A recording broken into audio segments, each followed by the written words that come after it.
तमाम तारीफ़ें उस क्रिएटर के लिए जिसने इस यूनिवर्स को एक मकसद के तहत पैदा किया है। रिस्पेक्टेड जनाब जावेद अख्तर साहब, मिस्टर सौरभ द्विवेदी और respected audience, thank you all for being here today. आज की डिबेट में चूंकि हम बात करने वाले हैं डज गॉड एग्जिस्ट के टॉपिक पर, तो ये एक ऐसा टॉपिक है जिसके मुताल्लिक कोई भी डिसीजन लेने के लिए अलग अलग स्टैंडर्ड्स हो सकते हैं। लिहाजा डिबेट के शुरू में यह जरूरी है कि हम ये जान लें कि आज के इस टॉपिक में कौन सा स्टैंडर्ड सही होगा और कौन सा गलत होगा। सबसे पहला स्टैंडर्ड जिसे मैं समझता हूं कि हमारे रिस्पेक्टेड जनाब जावेद अख्तर साहब बड़ी तेजी के साथ उसकी तरफ लपकेंगे, वो है साइंस। जबकि साइंस दर हकीकत खुदा के एग्जिस्टेंस को डायरेक्टली साबित करने या उसके एग्जिस्टेंस को डिनाई करने के लिए स्टैंडर्ड नहीं बन सकती। और उसकी वजह क्या है, ये मैं नहीं कह रहा, ये वो लोग कह रहे हैं जो साइंस के एक्सपर्ट्स हैं। नेशनल एकेडमी ऑफ साइंस कहती है science doesn't have the processes to prove और disprove the existence of God. Why? क्योंकि साइंस का ताल्लुक एम्पेरिकल एविडेंस से है और एम्पेरिकल एविडेंसेस का ताल्लुक हमारे नेचुरल और फिजिकल वर्ल्ड से है, जबकि गॉड नॉन फिजिकल और सुपर नेचुरल रियलिटी है। लिहाजा नॉन फिजिकल रियलिटी को आप उस टूल के साथ नहीं चेक कर सकते जिसका काम फिजिकल रियलिटी को तलाश करना है। लिहाजा आज इस डिबेट में गॉड की एग्जिस्टेंस को साबित करने या उसे डिनाई करने में साइंटिफिक एविडेंस को एक्सेप्ट नहीं किया जाएगा। दूसरा स्टैंडर्ड हो सकता है रेविलेशन, कि रेविलेशन के जरिए हम यह साबित करें कि गॉड एग्जिस्ट करता है या नहीं। लेकिन यह स्टैंडर्ड भी आज इररेलेवेंट है। क्यों? क्योंकि रेविलेशन मेरे नजदीक सोर्स ऑफ नॉलेज है, वैलिड सोर्स ऑफ नॉलेज है, लेकिन हमारे जावेद अख्तर साहब के नजदीक यह वैलिड सोर्स ऑफ नॉलेज नहीं है।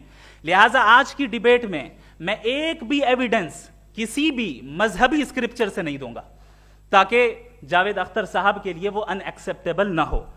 तीसरा जो मेयार हो सकता है वो है ऑब्जर्वेशन, कि भाई कोई कहे कि हमें खुदा दिखाओ, अगर है तो दिखाओ, या ये कि खुदा के एग्जिस्टेंस पर एम्पेरिकल एविडेंस दो, तो ये है दर हकीकत गलत टूल का इस्तेमाल करना।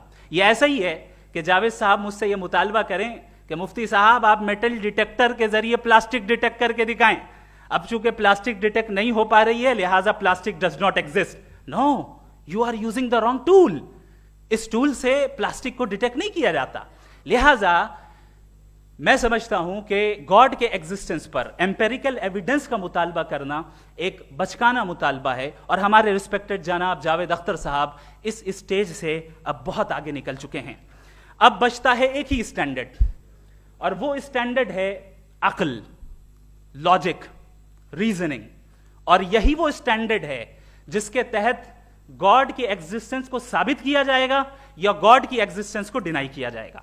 लेकिन चूंकि ये बहुत इंपॉर्टेंट और सेंसिटिव टॉपिक है, इसलिए लॉजिकल आर्ग्यूमेंट भी ऐसा होना चाहिए जो डेफिनेटिव हो, इनडेफिनेटिव ना हो, जो 2 और 2 4 की तरह बिल्कुल वाजे हो, जिसे लॉजिकली रिजेक्ट करना पॉसिबल नहीं हो। फॉर एग्जाम्पल हम कहें हमारे रिस्पेक्टेड मिस्टर सौरभ साहब, ये एक इंसान है और तमाम इंसान कॉन्शियस बीइंग है। लिहाजा नतीजा क्या निकला, हमारे सौरभ साहब भी कॉन्शियस बीइंग है। क्या ये इनडेफिनेट आर्ग्यूमेंट है या डेफिनेट आर्ग्यूमेंट है? ये डेफिनेट आर्ग्यूमेंट है। ये 2 और 2 की तरह वाजे है, इसमें किसी तरह जो है लॉजिकली इसको रिजेक्ट नहीं किया जा सकता। तो अगर आज हमारे जावेद अख्तर साहब ऐसी कोई अकली दलील और लॉजिकल एविडेंस दें खुदा के ना होने पर जो डेफिनेट भी हो, तो मैं ये ऐलान करता हूं कि यकीनन मैं उस एविडेंस को कबूल करूंगा और उस पर गौर करूंगा। लेकिन साथ में यह भी ऐलान कर देता हूं प्रेडिक्शन के तौर पर कि ऐसा कोई डेफिनेट आर्ग्यूमेंट कोई नहीं पेश कर सकता। दलील हम देंगे और डेफिनेटिव दलील देंगे, लॉजिकल दलील देंगे, ऐसी दलील देंगे जो एंटायर एथिस्टिक वर्ल्ड उसे रेफ्यूट नहीं कर सकती। चलें अब हम एक एग्जाम्पल सोचते हैं, एक सिनेरियो, सिंपल सिनेरियो, तमाम ऑडियंस से गुजारिश है, हम और आप एक आइसोलेटेड आइलैंड पर हैं, ऐसा आइलैंड जहां पे हमसे पहले कोई कभी नहीं गया। चलते चलते आपके सामने अचानक आपने देखा एक पिंक कलर की बॉल पड़ी हुई है, सबसे पहला सवाल आपके जहन में क्या आएगा कि ये बॉल यहां क्यों आई, कैसे आई, ये पिंक कलर की ही क्यों है, कोई और कलर भी हो सकता था, ये इसी शेप में क्यों है, कोई और शेप भी हो सकता था। नेचुरली आप इस तरफ पहुंचेंगे कि कोई ना कोई है जिसने इन स्पेसिफिक प्रॉपर्टीज के साथ इस बॉल को बनाया है और यहां पे रखा है। चूंकि आप जानते हैं कि ये जो बॉल है इसका एग्जिस्ट करना जरूरी नहीं है, ये एग्जिस्ट कर भी सकती थी, नहीं भी कर सकती थी, और एग्जिस्ट करना ही था तो किसी और फॉर्म में करती, किसी और कलर में करती। अब आप इस बॉल को एक्सपैंड करते चले जाएं, एक्सपैंड करते चले जाएं, एक्सपैंड करते चले जाएं, यहां तक कि ये बॉल यूनिवर्स के साइज की हो जाए। बताइए कि क्या साइज के बढ़ जाने से सवाल बदल जाएगा? हरगिज नहीं बदलेगा। अभी भी सवाल रहेगा ये यूनिवर्स कहां से आया, इन स्पेसिफिक प्रॉपर्टीज के साथ कहां से आया, क्यों आया, किसने बनाया, यह सवाल उस वक्त भी वैलिड रहेगा। लेकिन यह सवाल अगर हम जनाब जावेद अख्तर साहब से करें तो चूंकि इनका वर्ल्ड व्यू एथिस्टिक है, और सिर्फ इनका नहीं, मतलब जितने भी एथिस्ट हैं और एथिस्टिक वर्ल्ड व्यू को रखने वाले से अगर आप ये सवाल करें कि ये यूनिवर्स कहां से आया, तो इनका जवाब या तो आर्ग्यूमेंट फ्रॉम इग्नोरेंस होगा या डॉगमेटिक होगा। या तो ये कहेंगे कि मुझे नहीं पता कि ये कहां से आया, लिहाजा गॉड डज नॉट एग्जिस्ट, ये आर्ग्यूमेंट फ्रॉम इग्नोरेंस है। या ये कहेंगे कि ये यूनिवर्स खुद ब खुद बन गया, इसका मतलब ये है कि उस बॉल को भी खुद ब खुद बन जाना चाहिए, लेकिन बॉल के ताल्लुक से ये एक्सप्लेनेशन एक्सेप्ट नहीं की जाएगी कि खुद ब खुद बन गई, लेकिन यूनिवर्स के ताल्लुक से कर दिया जाएगा। इसे हम दूसरे अल्फाज में डॉगमा भी कह सकते हैं। दूसरी चीज, हमारे जावेद अख्तर साहब जरूर गॉड ऑफ गैप्स की मिसाल भी जरूर देंगे, और मिसाल देंगे कि पहले जमाने में बिजलियां कड़कती थी तो लोगों ने किसी एक खुदा की तरफ, और बारिश होती थी तो दूसरे खुदा की तरफ मंसूब कर दिया, उनके पास दलील नहीं थी। यह हमारा वर्ल्ड व्यू है ही नहीं, यह हमारा वर्ल्ड व्यू है ही नहीं, क्योंकि नेचुरल फेनोमेना के प्रोसेस की इंटरप्रिटेशन को जान लेने से यह कहां से साबित हो गया कि गॉड एग्जिस्ट नहीं करता है। इस पर मैं इंशाअल्लाह अभी आगे बात करूंगा। आप हजरात ये भी देखेंगे, और मैं ये एक्सपेक्ट करता हूं कि हमारे रिस्पेक्टेड जनाब जावेद अख्तर साहब जरूर इमोशनल आर्ग्यूमेंट्स भी देंगे, जो कि एक लॉजिकल फेलेसी है जब बात आती है ट्रुथ को डिसाइड करने में। क्यों? मिसाल के तौर पर वो कहेंगे कि अगर गॉड है तो ईविल क्यों एग्जिस्ट करता है, जबकि मैं कहता हूं ईविल का एग्जिस्ट करना गॉड के एग्जिस्ट करने की दलील है, उसके खिलाफ नहीं है। चूंकि अगर गॉड है तो हम सब उसके सामने अकाउंटेबल हैं, और अगर हम अकाउंटेबल हैं तो अकाउंटेबिलिटी के लिए ईविल का मौजूद होना जरूरी है, उसके बगैर हम अकाउंटेबल नहीं हो सकते। और अगर हम अकाउंटेबल नहीं हैं तो हम जनाब जावेद अख्तर साहब से पूछेंगे कि आप बताएं कि फिर सफरिंग इस दुनिया में क्यों है? अगर खुदा नहीं है तो सफरिंग क्यों है? और उन लोगों के जज्बे का क्या जिनके अंदर सफरिंग के बाद इंतकाम लेने का जज्बा पाया जाता है और वो इस दुनिया से ऐसे ही चले गए, क्या उनकी सारी तकलीफें बेकार चली जाएंगी? अब आ जाएं उसी एग्जाम्पल की तरफ कि बॉल, मुझसे अगर कोई पूछे इस बॉल को किसने बनाया और या इस एक्सपेंडेड बॉल को किसने बनाया, मैं कहूंगा कि चूंकि ये यूनिवर्स और इस यूनिवर्स की तमाम चीजें कॉन्टिंजेंट हैं। कॉन्टिंजेंट होने का मतलब ये होता है कि जो अपने एग्जिस्टेंस पे किसी के ऊपर डिपेंड करती हो, तो जाहिर है ये यूनिवर्स कॉन्टिंजेंट है। और अगर कोई चीज कॉन्टिंजेंट नहीं है तो मैं रिक्वेस्ट करूंगा कि मुझे दिखा दें कि कौन सी चीज यूनिवर्स में कॉन्टिंजेंट नहीं है, हम भी जरा गौर कर लें और हम भी देख लें।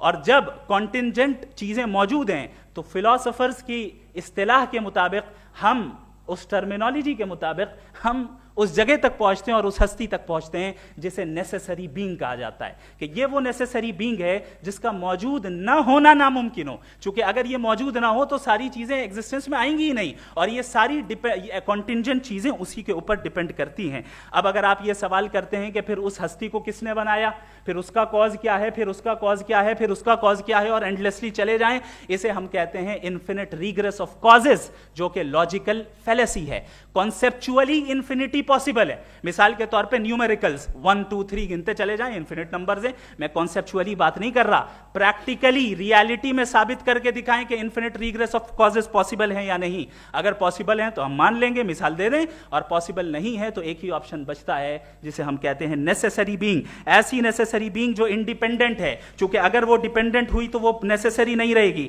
ऐसी इंडिपेंडेंट बीइंग जो इटर्नल है, अगर वो इटर्नल नहीं होगी, उसकी बिगिनिंग होगी तो वो खुद कॉन्टिंजेंट है।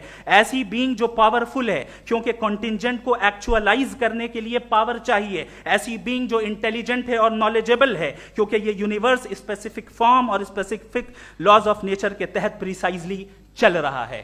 Thank you. थैंक यू मुफ्ती साहब। मैं इन दलीलों के बाद जावेद अख्तर साहब से गुजारिश करूंगा, आप बैठ के बोलना चाहेंगे या वहाँ जी।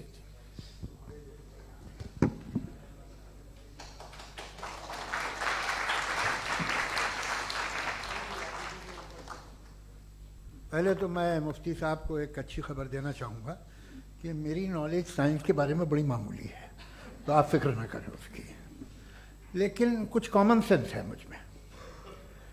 देखिए, ये खुदा का तस्वुर कोई नया तस्वुर नहीं है, ये सदियों से रहा है। ये कुछ रिलीजन 3000 साल पुराने होंगे, 4000 साल पुराने होंगे, लेकिन इंसान कोई 10,000 12,000 साल से एग्जिस्ट करता है होमोसेपियन की शक्ल में, और हमेशा कुछ ना कुछ मज़हब रहे। ये मज़हब जाहिलों के नहीं थे, ये मज़हब एक ऐसी ग्रीक सोसाइटी के थे जहाँ बड़े बड़े फिलोसफर्स पैदा हुए।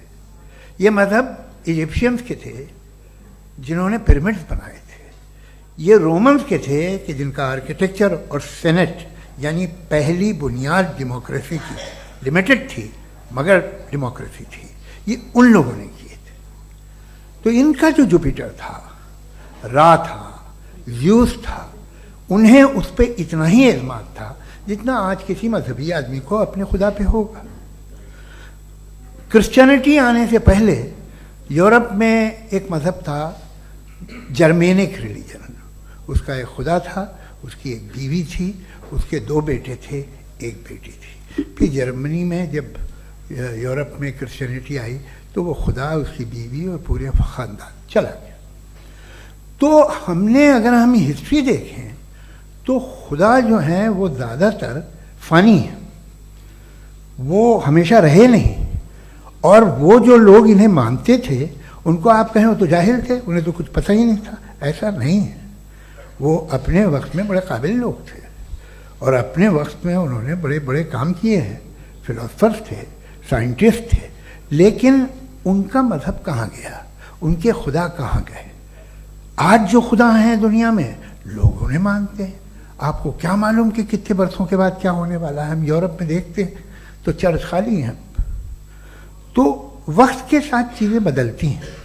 जहाँ तक इसका ताल्लुक़ है मज़हबों का, हर मज़हब आपसे एक चीज़ मांगता है, फेथ। ये फेथ क्या चीज़ होती है? What is the difference between faith and belief? ये तो बहुत ही अहमकाना बात होगी कि कोई आदमी कहे साहब अगर खुदा है तो मुझे दिखाइए। ये तो जाहिलाना बात हुई। मैंने तो नॉर्थ पोल नहीं देखा है, मगर मैं मानता हूँ कि नॉर्थ पोल है। मैं क्यों मानता हूँ? इसलिए कि अगर ये दुनिया राउंड है तो उसका कोई टॉप होगा। कुछ लोग हैं जो वहाँ गए भी हैं, कॉमन सेंस कहता है कि ऐसा होगा, सबूत है, गवाह है, रीज़न है। तो ये मेरा फेथ नहीं है। तो फेथ में और बिलीफ में डिफरेंस क्या है? जो मजहब मांगता है आपसे, हर मजहब फेथ मांगता है। फेथ का मतलब ये है कि ना कोई गवाह हो, ना कोई सबूत हो, ना कोई रैशनल हो, ना कोई लॉजिक हो, ना कोई प्रूफ हो, मगर तुम एक बात को मानो। ये है फेथ। वरना बिलीफ होता। अगर इसमें कुछ भी सबूत होते, गवाह होते, तो फिर इसे आप बिलीफ कहते। जैसे मेरा बिलीफ है कि नॉर्थ पोल है, मेरा फेथ थोड़ी है। फेथ इन तमाम शर्तों को रद्द करता है। तो फिर स्टुपिडिटी क्या है? अगर मैं एक बात ऐसी मानूं जिसकी ना कोई लॉजिक है, ना कोई रैशनल है, ना कोई प्रूफ है, ना कोई गवाह है, ना कोई सबूत है, और मैं उसे मानूं, तो ये स्टुपिडिटी हुई। इसे ही भाई कल को मैं यकीन कर लूं कि एलॉन मस्क जो है मेरा भाई है, तो मुझे इंतहाई खुशी होगी, सुकून भी बहुत मिलेगा मुझे। लेकिन और कहे भाई क्यों मानते हो, क्या सबूत है? भाई वो तो अमेरिकन है और तुम तो इंडियन हो, वो तो नस्ल अलग है, तुम्हें कभी मिले भी नहीं। साहब देखिए, मेरा फेथ है, इस पर बात ना किया। फेथ का मतलब ही यह है कि आप प्रूव नहीं कर सकते। अगर आप प्रूव कर सकते हो तो फेथ की जरूरत ही नहीं, फिर तो आप बात करेंगे, आप कितनी बहस कर लीजिए। अल्टीमेटली दुनिया का हर मजहब फेथ पे टिका है, और फेथ का मतलब है एक ऐसा यकीन जिसका कोई सबूत, कोई गवाह, कोई रैशनल नहीं। अब आप ये कहें, क्या आप ये क्यों कह रहे हैं कि साहब ये कायनात किसने बनाई? कमाल ये है कि आपने बताया कि एक आइलैंड पे गए और एक बॉल देखी। आपने ये नहीं कहा कि आइलैंड किसने बनाया, आपको सिर्फ बॉल पे हैरत हुई। हमने आइलैंड पे हमने हैरत नहीं की, होते हैं आइलैंड। इसी तरह ये आइलैंड है, सितारे, ये गैलेक्सीज, ये सब आइलैंड हैं खला में। हम उन्हें टेकन फॉर ग्रांटेड लेते हैं, हम पूछते नहीं किसने बनाए। आपने जजीरे के बारे में भी नहीं पूछा है। मेरी पैदाइश कैसे हुई? क्या मैं प्लान्ड पैदा हुआ था? I was plan to be born, या एक लकी स्पर्म था जो किसी एग से चिपक गया? मेरी पैदाइश रैंडम। और इंसाफ जिसे आप कहते हैं, इंसाफ का तो नेचर से कोई वास्ता ही नहीं। जो आप कहते हैं कि एक दिन इंसाफ मिलेगा, इंसाफ is a human concept, nature में कोई इंसाफ नहीं। अगर शेर हिरन को खा जाता है तो उसे कोई सजा नहीं मिलती। अगर एक आंधी आती है और हरे भरे पेड़ों को उखाड़ के फेंक देती है तो आंधियों की जेल नहीं होती है। नेचर में इंसाफ नहीं, इसलिए मुझे नेचर को इंसाफ की जरूरत भी नहीं। नेचर तमाम एक है। अब हम कहें कि साहब ये देखिए जो मैंने खाना खाया था, ये मेरी आंख तो नहीं यूं कर दिया उसे, तो इसे सजा मिलनी नहीं। वो सिस्टम है, ऐसे ही चल रहा है। नेचर बगैर इंसाफ के है। इंसाफ इज अ ह्यूमन कॉन्सेप्ट। तो जो आपसे कहता है कि मैं तुम्हें इंसाफ दूंगा, वो इंसानी जहन की पैदावार है। ये नेचुरल है ही नहीं, ये आसमानी है ही नहीं। नेचर का तसव्वुर, इंसाफ का तसव्वुर। भाई आप साथ मिलते हैं, अब आप लेफ्ट हैंड ड्राइव करते हैं, ये क्या है? तमाम सच, तमाम नेकी, तमाम शराफत लेफ्ट हैंड ड्राइव है। वरना क्या होगा, या तो आप क्रॉस कर देंगे, आपका एक्सीडेंट हो जाएगा, या आप किसी को मार देंगे, या ट्रैफिक जैम हो जाएगा। झूठ, बेईमानी, रिश्वतखोरी, ये तमाम जो है driving on the wrong side है। इसके ऊपर कुछ नहीं। ये तो हमने बनाया, जैसे हमने लेफ्ट हैंड ड्राइव बनाई है। ये कॉन्सेप्ट ऑफ इंसाफ जो है ये हमारा है, इसका नेचर से कोई वास्ता नहीं। शेर खा जाता है हिरन को, उसे जेल होती है क्या? कुछ भी नहीं, है ही नहीं। तो ये जो दुनिया के रिलीजन प्रॉमिस करते हैं आपसे इंसाफ, इसी से मालूम होता है कि ये मैन मेड है। ये तसव्वुर कहीं और का है ही नहीं। जो नेचर है, कुछ लोग कहते हैं नेचर ही खुदा है, तो नेचर में तो इंसाफ नहीं कहीं। और आप वादा कर रहे हैं कि तुम्हें मरने के बाद इंसाफ मिलेगा। मुझे अगर मिलेगा तो मैं बहुत खुश हूँगा, लेकिन मैं यकीन नहीं कर पाता हूँ, इसलिए कि मैं फेथ नहीं पैदा कर सकता। The very fact that religions demand faith, इसका मतलब है कि उनके पास जस्टिफिकेशन नहीं है। अच्छा साहब, फिर रिलीजन अगर मॉडरेशन में है, कोई सा भी नहीं, वो आप में कुछ खूबियाँ भी पैदा करता होगा, देखिए उससे ये फ़ायदा है, वो फ़ायदा है। अल्कोहल जो है वो ज़्यादातर दवाओं में यूज़ होती है, और एक सर्वे किया गया था अमेरिका में कि लॉन्जिटिविटी किन लोगों की है। तो एक तरफ वो लोग थे जो शराब पीते ही नहीं थे, और एक तरफ वो थे जो एक बोतल शराब रोज पीते थे। सबसे ज़्यादा लंबी उम्र की है जो 2 पैग नाप के शराब पीते और खाना खाते हैं। मगर हम शराब को बुरा समझते हैं, मैं भी बुरा समझता हूँ। क्यों? ऐसा होता नहीं। कुछ चीज़ों में आदत होती है कि वो बढ़ती है। आज तक में एक आदमी दूध पीता है, आप 10 साल बाद भी मिलेंगे तो एक ही गिलास पीता होगा। ऐसा नहीं होता, सुबह से दूध पीता रहता है। मिल्कोहलिक मैंने नहीं देखे, अल्कोहलिक होते हैं। ये टेंडेंसी है मजहब की कि वो बढ़ता है, जैसे कैंसर बढ़ता है, जैसे शराब बढ़ती है। कुछ लोग होंगे जो उसे सही तरह से यूज़ करते हैं। मुझे यकीन है कि हमारे मुफ्ती साहब भी उनमें से एक हैं, इनसे बहुत खुशी हुई मुझे इनसे मिलकर। लेकिन कितने लोग हैं कि आज आप देखते हैं दुनिया में जो तबाहियाँ हैं, इनमें कितना हाथ है उन लोगों का जो बिलीवर कहते था मजहब ये नहीं कहता, ना कहता होगा, मगर जब ये मजहब पीते हैं तो ऐसे बिहेव करते हैं। थोड़ा सा अगर हो तो शायद बहुत अच्छी बात, लेकिन शराब थोड़ी सी नहीं रहती, उसमें टेंडेंसी है पहले। थोड़ा सा अगर 2-3 कैंसर के सेल हो ना बॉडी में तो आदमी स्लिम रहेगा, लेकिन वो 2-3 सेल नहीं रहते, वो मल्टीप्लाई होते हैं। जावेद साहब टाइम पूरा हो गया। टाइम हो गया तो बस बात खत्म हो गई। अच्छा, मुझे कुछ और कहने को था भी नहीं। जी, मैं पहले जवाबी दौर के लिए इनवाइट कर रहा हूं मुफ्ती साहब को। Your rebuttal round 1, you have 7 minutes.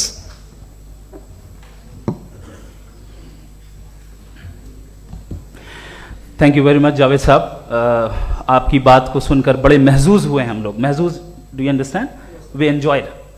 Okay, अब थोड़ा सा लॉजिकली उसको हम लोग देखते हैं। दरअसल हम लोगों ने कल गुजारिश की थी मुफ्ती साहब से भी, जावेद साहब से भी, कि हिंदुस्तानी जबान आम फहम सबको समझ में आ जाए और जहां कहीं आप मुश्किल शब्द इस्तेमाल करें वहां बताते भी चलें। Thank you.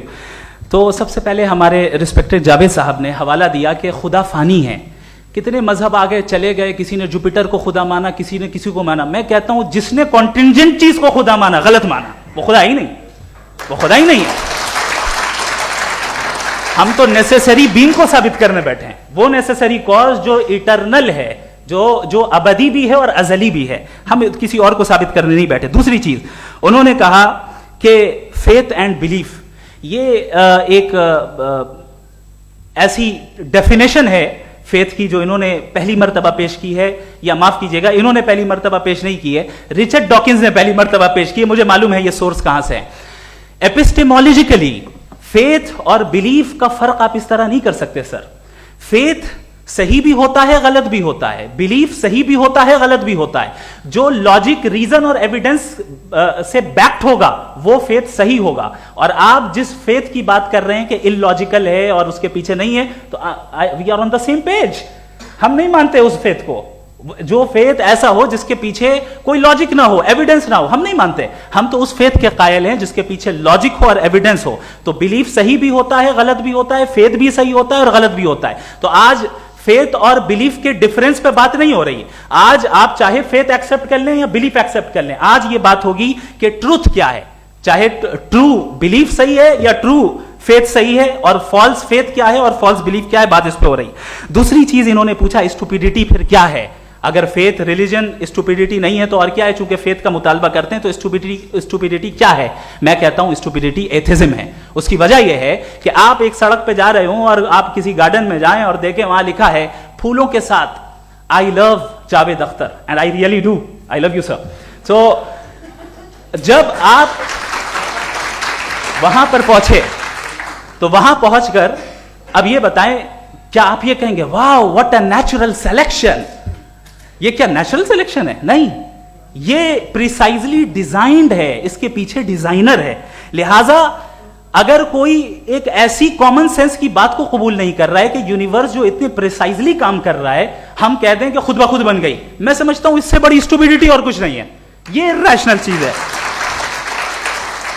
फिर हमारे सर ने कहा कि आपने बॉल पे फोकस किया, आइलैंड पे फोकस नहीं किया। अरे आइलैंड को किसने बनाया यही समझाने के लिए तो बॉल की मिसाल दे रहा हूं। और बॉल भी कॉन्टिंजेंट है, आइलैंड भी कॉन्टिंजेंट है, दोनों नेसेसरी बीइंग का मुतालबा करते हैं। आगे इन्होंने कहा कि नेचर में कोई इंसाफ नहीं है। हम डिसाइड करते हैं कि मोरालिटी क्या होती है, इंसाफ क्या होता है। हम डिसाइड करते हैं, जैसे ड्राइविंग सीट में ट्रैफिक वाला, ये तो किसी खुदा ने नहीं कहा, ये है, इसे कहते हैं फॉल्स इक्विवेलेंस। ये एक लॉजिकल फेलेसी है। आपने जो है मिसाल दी ड्राइविंग की और ट्रैफिक की, ये सब्जेक्टिव मोरालिटी है। आप सब्जेक्टिव मोरालिटी को मिसाल बनाकर ऑब्जेक्टिव मोरालिटी के ऊपर नहीं थोप सकते। इंसाफ की ऑब्जेक्टिव मोरालिटी। अगर आप ये कहते हैं कि नेचर में इंसाफ नहीं है तो इंसाफ का न होना ये नेचुरल हुआ, तो फिर नेचर को नेचर रहने दे। क्यों हम इतना स्ट्राइव कर रहे हैं दुनिया में इंसाफ लाने के लिए? ये तो इलॉजिकल बात है, इरैशनल बात है। इसलिए बहुत सी चीजें ऐसी हैं जो ऑब्जेक्टिवली जो है इविल या गुड हैं, और बहुत सी चीजें ऐसी हैं जो सब्जेक्टिवली हैं। सब्जेक्टिवली जो मोरल होता है या इमोरल होता है उसको हम सोशल कंसेंसस से या पर्सनल प्रेफरेंस से डिसाइड करते हैं। लेकिन जो ऑब्जेक्टिव मोरालिटी है, जिसमें इंसाफ आया, जो इन्होंने बार बार रिपीट किया, ये ऑब्जेक्टिव है, सब्जेक्टिव नहीं है। अगर आप कहते हैं ये सब्जेक्टिव है, तो मेरा सवाल आपसे ये है, क्या सोशल कंसेंसस के जरिए अगर जुल्म को सही करार दे दिया जाएगा तो आप जुल्म को जस्टिफाई करेंगे? दूसरी चीज, इन्होंने ये कहा कि 2 पैक शराब पी लें तो वो उतने पे नहीं रहता, बढ़ जाता है। यही मामला मजहब के साथ है, 2 पैक आप पी लें बढ़ेगा। तो ये एक ऐसी मिसाल है, इसको कहीं भी फिट कर लें कि आप एथिज्म पे जब फिट करें, जब आप 2 पैक एथिज्म का लेंगे ना, तो वो बढ़ बढ़ के नॉर्थ कोरिया बनेगा। Thank you.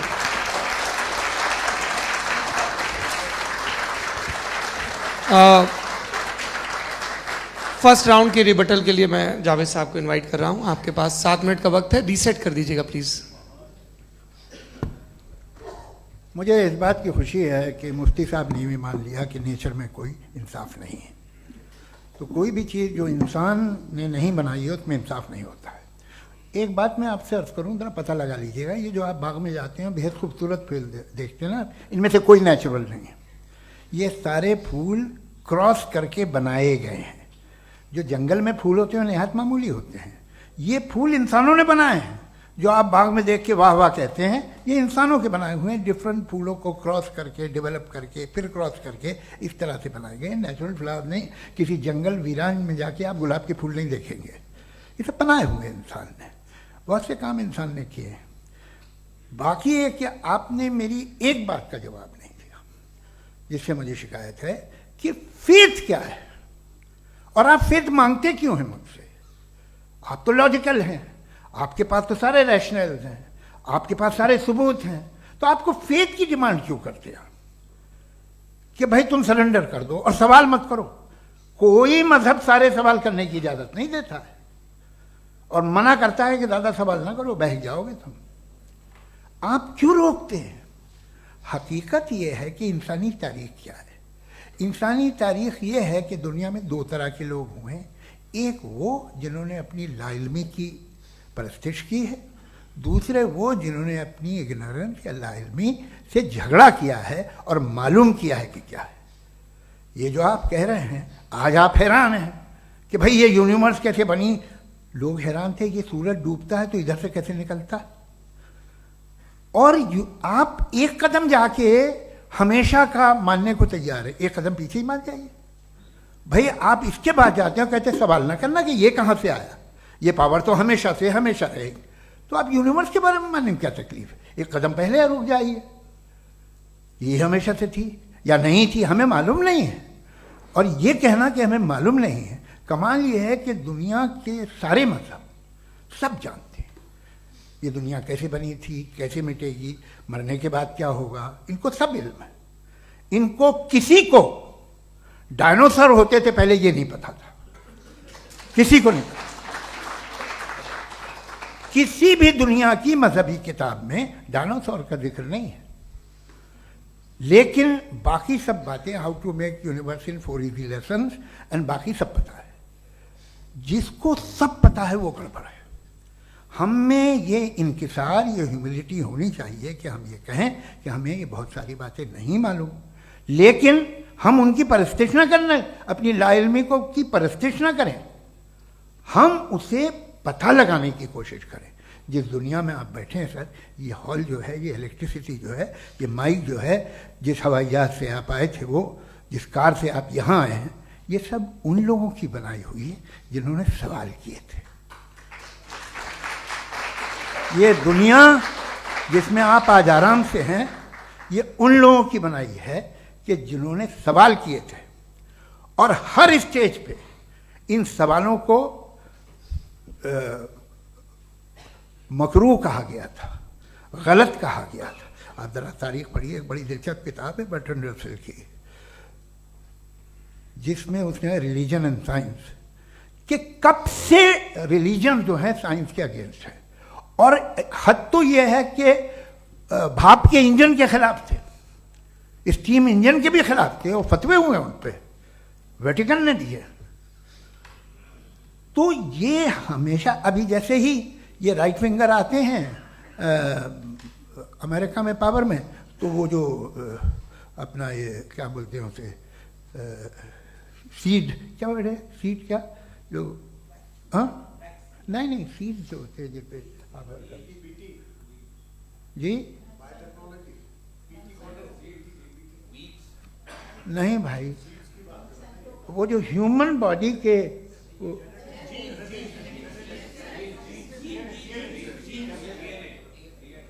उस पर रिसर्च बंद हो जाती है, रिपब्लिकन नहीं करने देते।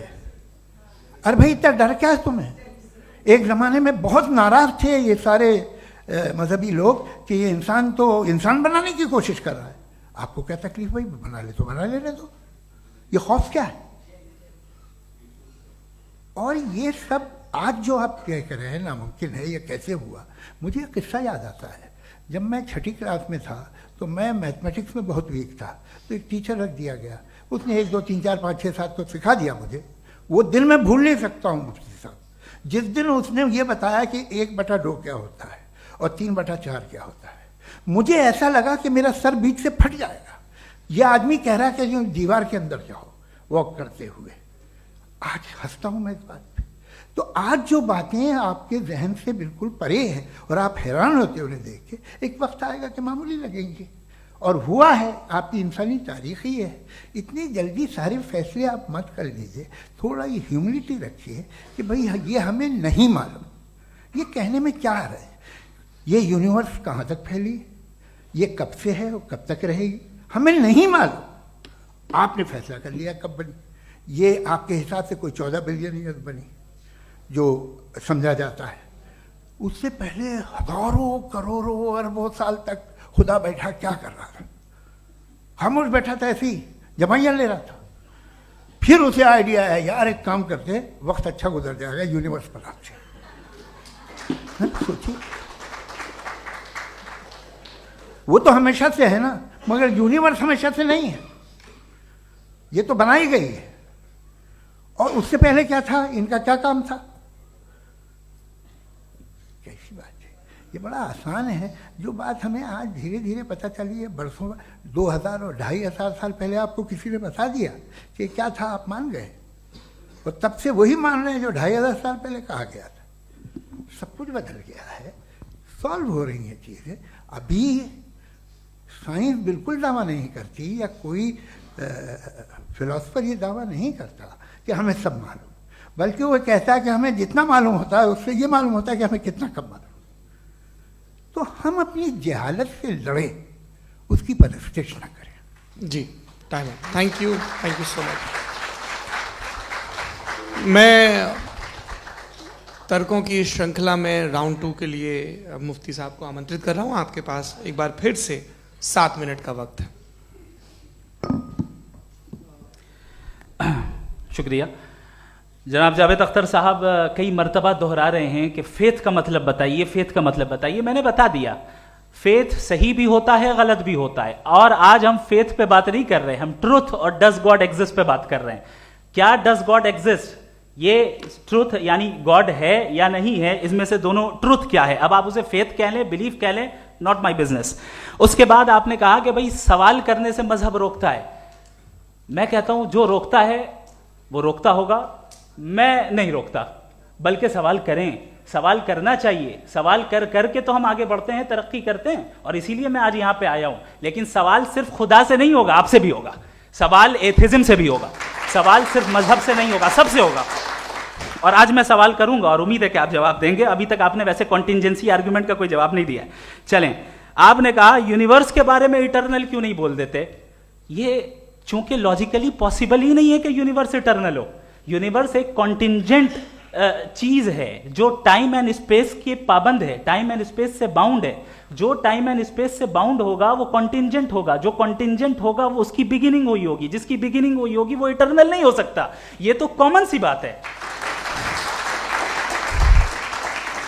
आपने कहा कि किसी मजहबी किताब में डायनासोर का जिक्र नहीं है। अफसोस कि आज तक किसी मैथमेटिक्स के किताब में मुझे डायनासोर का जिक्र नहीं मिला। तो इसका मतलब मैथमेटिक्स की किताब बेकार है? नहीं, उसका वो टॉपिक नहीं है। रेवलेशन का और मजहबी किताबों का टॉपिक ये नहीं है कि आपको आके बताए साइकिल कैसे बनाते हैं, या आकर ये बताएं कि जो है डायनासोर कब था। वो तो मोरालिटी सिखाने आया है, गॉड के बारे में बताने आया, नॉन फिजिकल रियलिटी की हकीकत को सिखाने के लिए आया। रिलीजियन साइंस को रोकता है? नहीं रोकता। अगर रोकता है तो गलत करता है। रिलीजियन साइंटिज्म को रोकता है, जिसमें हमारे जावेद साहब मुब्तला हैं। साइंस और साइंटिज्म में फर्क है। साइंटिज्म यह है कि आप समझें कि साइंस और साइंटिफिक मेथोडोलॉजी ये नॉलेज को हासिल करने का वाहिद सोर्स ऑफ नॉलेज है, यह है साइंटिज्म। हम इसे रिजेक्ट करते हैं। हम साइंस को तो तरक्की करते हैं, भाई आप हमारी पूरी तारीख कर लें, पढ़ लें तो आपको पता चल जाएगा। बहरहाल ये अलग टॉपिक है। उसके बाद इन्होंने एक लफ्ज कहा, वेटिकन ने फतवा दिया। वेटिकन का फतवे से कोई ताल्लुक नहीं है, दोनों कॉन्ट्राडिक्टरी अल्फाज हैं। उसके बाद उन्होंने कहा कि भाई हमें नहीं मालूम। अगर नहीं मालूम तो क्लियरली कह देना कि नहीं मालूम है, इसमें क्या हरज है? तो वही तो मैं कह रहा हूं ना कि आप कह दें कि नहीं मालूम, लेकिन क्लेम क्यों कर रहे हैं कि गॉड एग्जिस्ट नहीं कर रहा है? आप कह दें नहीं मालूम है, हो सकता है हो सकता ना हो, लेकिन आप क्लेम कर रहे हैं। The moment you say God does not exist, this is a claim, and now the burden of proof is upon you too, जैसे हमारे ऊपर है। और क्यों है मैं बताता हूं, क्यों है ये भी मैं बताता हूं। फिलोसॉफिकली जो क्लेम होता है ना, सिर्फ ये नहीं होता कि इंसान कहे पॉजिटिव क्लेम करे और नेगेटिव क्लेम करे तो बर्डन ऑफ प्रूफ नहीं है। आप मिसाल के तौर पे मैं कहूं कि फुला उस कमरे में कोई नहीं है, मैंने एक नॉलेज का क्लेम किया है। उस कमरे में कोई नहीं है, मैंने एक नॉलेज का क्लेम किया। या तो मैं कहूं मुझे नहीं पता, हो भी सकता है नहीं भी हो सकता है, this is not a claim. लेकिन जब मैं कह रहा हूं कि वहां कोई नहीं है, या मैं कह रहा हूं वहां कोई है, दोनों क्लेम है और दोनों के ऊपर बर्डन ऑफ प्रूफ है। हमारे ऊपर भी बर्डन ऑफ प्रूफ है, मैंने कंटिजेंसी आर्ग्यूमेंट दिया, इसे तोड़कर दिखाइए। आखिरी चीज, इन्होंने कहा कि खुदा दुनिया बनाने से पहले 150 साल पहले या करोड़ों साल पहले क्या कर रहा था। अरे हजरत, चलें बहरहाल मैं जवाब दे देता हूं, आप हमारे रिस्पेक्टेड पर्सनालिटी हैं, अगर आप नहीं होते तो मैं इसे एंटरटेन ही नहीं करता। टाइम, ये 100 साल पहले या 100 साल बाद, पहले बाद में अभी, ये वो अल्फाज हैं जिनका ताल्लुक टाइम से है। टाइम शुरू ही हुआ है यूनिवर्स की बिगिनिंग के बाद, तो उसके पहले खुदा क्या कर रहा था? सवाल इलॉजिकल है, ये फेलेसी है। यानी आप ये कह रहे हैं कि यूनिवर्स के बनने से पहले खुदा क्या कर रहा था? टाइम के बनने से पहले, पहले का ताल्लुक टाइम से, टाइम उस वक्त था ही नहीं, तो ये सवाल ही इनवैलिड है खुदा के ताल्लुक से। दूसरी चीज, आर्ग्यूमेंट ऑफ कंटिजेंसी जो मैंने आपके सामने पेश की है, आपने बार बार ये प्रूफ किया और ये कह रहे हैं कि गॉड ऑफ गैप्स। देखिए, पहले नहीं मालूम था, साइंस ने कर दिया। सिंपल की मिसाल से मैं समझा देता हूं। जिस गैप्स की आप बात कर रहे हैं ना, साइंस उन गैप्स को जिन चीज के जरिए भी प्रूव करेगा वो कॉन्टिजेंट ही होगा, अब चाहे वो फोर्स हो, मैटर हो या एनर्जी हो। लिहाजा सवाल हमारा उस वक्त भी वैलिड होगा जब तक कि आप नेसेसरी बीइंग पे ना आ जाएं, और इन्फिनिट रिग्रेस पॉसिबल नहीं है of causes in practical world, तो जाहिर है कहीं रुकना पड़ेगा, जहां रुकेंगे वही खुदा है। दूसरी चीज, आपने ये कहा, क्या कह रहा था मैं, किस पॉइंट को? What? Oh no, after that, just now. हाँ, जहां रुकेंगे वही खुदा है। बहरहाल, तो टाइम का जिक्र हो गया, गॉड ऑफ गैप, सॉरी, या इसकी एक मिसाल आप ले लें। एक कार है, एक साहब ने देखा कि भाई कार जो है उसके व्हील्स कितने अच्छे लगे हुए हैं, सही जगह पे, स्टीयरिंग जो है कितने अच्छे जगह पे लगी हुई है, और सीट्स कितने वेल डिजाइंड है, कितनी प्रिसाइजली ये कार काम कर रही है, तो जरूर कोई ना कोई इसे क्रिएट किया है, किसी ने क्रिएट किया है। अब जावेद साहब आए और कहे, अरे जनाब बोनेट खोलिए, इसमें इंजन है, इंजन इस कार को चला रहा है, hence prove no one has created the car. This is illogical, this is irrational. आपने इंजन के जरिए उस गैप को तो साबित किया, लेकिन क्या उससे कार की जो क्रिएशन है और उसका जो क्रिएटर है ये इम्पॉसिबल हो जाए? ऐसा पॉसिबल है? उसका सवाल खत्म हो जाए? ऐसा पॉसिबल है? नहीं।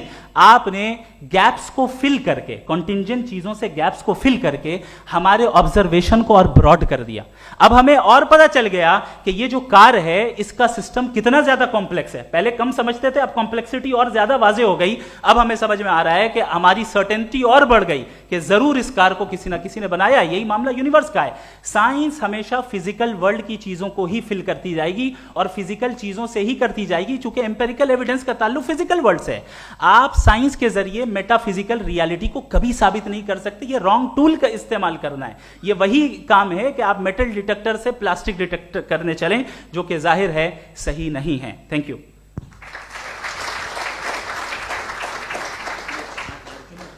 जी, ये आर्ग्यूमेंट का राउंड 2 है। हाँ। 7 मिनट है। पहले तो मैं आपसे अर्ज करूं कि आपने कहा कि जब कायनात ही नहीं थी तो वक्त भी नहीं था, कुछ भी नहीं था। कैसे नहीं था? खुदा था। एक एग्जिस्टेंस तो था ना खुदा का। तो जब खुदा था तो वक्त भी होगा। ऐसा नहीं है कि कुछ भी नहीं था, खुदा था। अच्छा, बाकी है कि आपने कहा साहब आप साबित कीजिए, आपके पास भी लॉजिक है या मेरे पास भी लॉजिक है। आप मेरा जिम्मेदारी नहीं है साबित करना कि खुदा है। बर्टन रसल ने बड़ी अच्छी बात कही। बर्टन रसल ने बड़ी अच्छी बात कही। मैं आपसे अगर ये दावा करूं कि एक चाय की केतली मरीख के चारों तरफ घूम रही है, मार्स के चारों तरफ, तो ये आपका काम नहीं है कि आप साबित करें कि कोई चाय की केतली नहीं है। ये मेरा काम है, मैंने दावा किया है। ये दावा तो मजहबी लोग करते हैं कि खुदा है। मैं क्यों साबित करूं कि नहीं है? जब तक आप मुझे कन्विंस नहीं कर देंगे मैं नहीं मानूंगा। आपकी जिम्मेदारी है, मेरी जिम्मेदारी नहीं है। दोयम ये कि ये जो आप कह रहे हैं, जो गैप्स हैं, ये गैप जब जब किसी मजहब को चैलेंज करते हैं, जब ऐसा कोई बात आती है तो हंगामा हो जाता है कि जब वो चैलेंज करें किसी फेथ को। ये तमाम साइंस जो है इसे मुख्तलिफ जगहों पे मुख्तलिफ वक्तों में मजहब ने रोकने की कोशिश की है। ये किताब है religion and science, Burton Russell की, पढ़िएगा, अच्छी लगेगी आपको। तारीख ही है साइंस, मजहब की साइंस से उसका यही रिश्ता है। अच्छा, अब ये हम सोचें कि बहरहाल ये वजूद जो है मजहब और ये बिलीव इन गॉड इंसान को बेहतर बना देता है।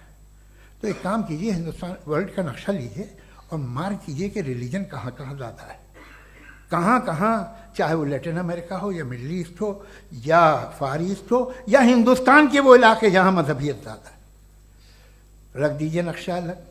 अब दूसरा नक्शा कि कहाँ कहाँ नाइंसाफ़ी, रिप्रेशन, औरतों के हुकूक की पामाली, जुल्म, डिक्टेटरशिप कहाँ है। नक्शा एक ही होगा।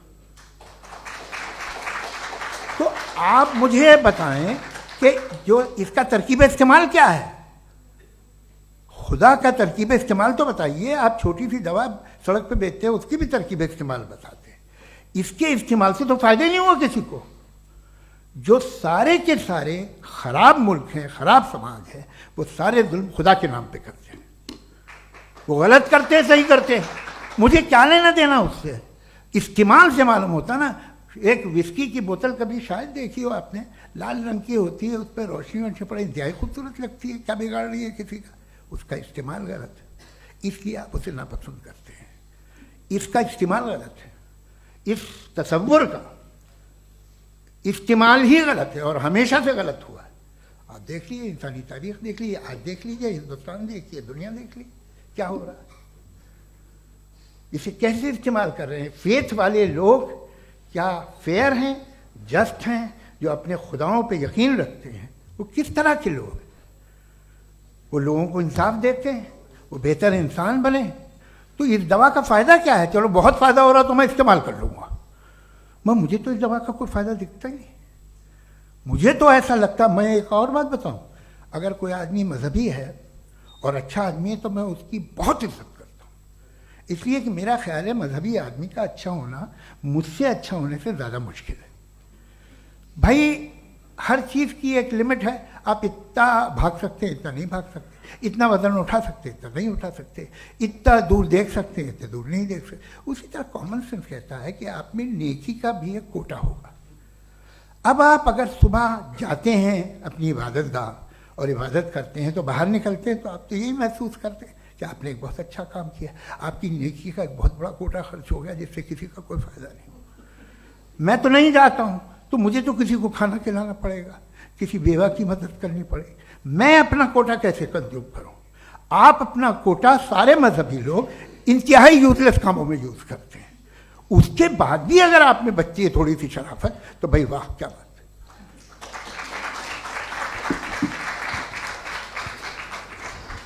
एक तो मुझे ये बात बहुत अच्छी लग रही है कि दोनों ही विद्वान समय को मानते हैं और बहुत समय से अपनी दलीलें और बाज दफा समय से पहले अपनी तकरीरें पूरी करके अपनी अपनी कुर्सी पर बैठ रहे हैं। ये इस आर्ग्यूमेंट का राउंड 2 पूरा हुआ। अब रिबटल का राउंड 2 है और उसके बाद क्रॉस एग्जामिनेशन होगा। नहीं, आपका आर्ग्यूमेंट हो गया सर।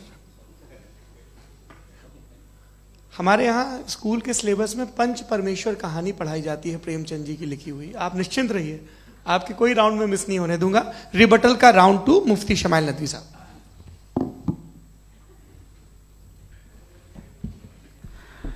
असल में जो हकीकी प्रॉब्लम है, असल प्रॉब्लम है, वो ये है कि जावेद साहब के पास कॉन्सेप्ट ऑफ गॉड क्लियर नहीं है। इन्होंने कहा कि कायनात से पहले खुदा तो था, तब भी तो टाइम होगा। ये टाइम कायनात का हिस्सा है। हम खुदा, उस खुदा को मानते हैं, नेसेसरी बीइंग का टाइमलेस होना जरूरी है, चूंकि वो टाइम का क्रिएटर है। जब उसने टाइम को क्रिएट किया तो वो खुद टाइम पे कैसे होगा? उसने जब स्पेस को क्रिएट किया तो खुद स्पेस में कैसे होगा? अगर वो टाइम एंड स्पेस को पहले से ही उसका पाबंद है तो फिर किस चीज को उसने क्रिएट किया? लिहाजा ये सवाल गलत है कि खुदा था तो टाइम होगा। बिल्कुल नहीं, टाइम के पाबंद हम हैं, खुदा नहीं है। हम फिजिकल वर्ल्ड से ताल्लुक रखते हैं, वो मेटाफिजिकल रियलिटी है। दूसरी चीज इन्होंने मिसाल दी कि चाय की केतली हवा में घूम रही होगी, और पता नहीं शायद वो बर्टन रसेल का उन्होंने हवाला दिया। बहरहाल यही प्रॉब्लम है। प्रॉब्लम यही है कि हम चीजों के दरमियान डिफरेंशिएट नहीं कर पाते हैं। ये जो आपने मिसाल दी, ये इमेजिनेशन है, और मैं जो साबित कर रहा हूं वो लॉजिकल नेसेसिटी है। आप इमेजिन करने आए तो कुछ भी करें, जुपिटर में पिंक एलिफेंट होगा, यूनिकॉर्न होगा, करें, उससे कायनात पे क्या फर्क पड़ता है? उससे आप लॉजिकल नेसेसिटी साबित नहीं कर सकते। मैं तो उस प्राइम कॉज की बात कर रहा हूं, उस नेसेसरी बीइंग की बात कर रहा हूं, जिसके बगैर इस कायनात का एग्जिस्टेंस मुमकिन नहीं है। दूसरी चीज, मजहब को साइंस चैलेंज करती है वगैरह वगैरह, ये हमारा टॉपिक ही नहीं है।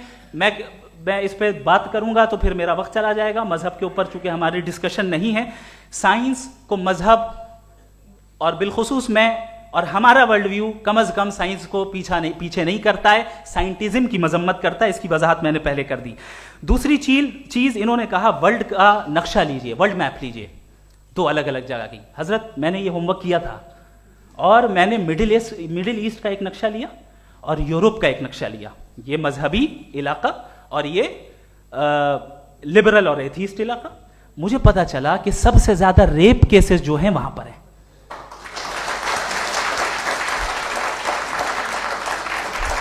मुझे ये पता चला यूएन की रिपोर्ट के मुताबिक, मैं ये अपने घर से नहीं लेके आ रहा, कि जो वर्किंग वुमेन है यूरोपियन कंट्रीज में, उसमें 81% वुमेन सेक्सुअल हैरेसमेंट का वर्क में शुमार हो रही है। ये मिडिल ईस्ट में नहीं हो रहा है, वो मजहबी लोग हैं इसलिए नहीं हो रहा है। दूसरी चीज, आपने ये कहा कि मजहबी आदमी का अच्छा होना हमारे अच्छे होने से बहुत मुश्किल है, बहुत मुश्किल है। तो इसका मतलब यह है कि गॉड के अलावा आपके पास अच्छे और बुरे का कोई स्टैंडर्ड है। मैं चाहूंगा कि कन्वर्सेशनल स्टाइल वाली डिस्कशन और सेगमेंट पे इसी पे बात कर लेते हैं। Thank you very much.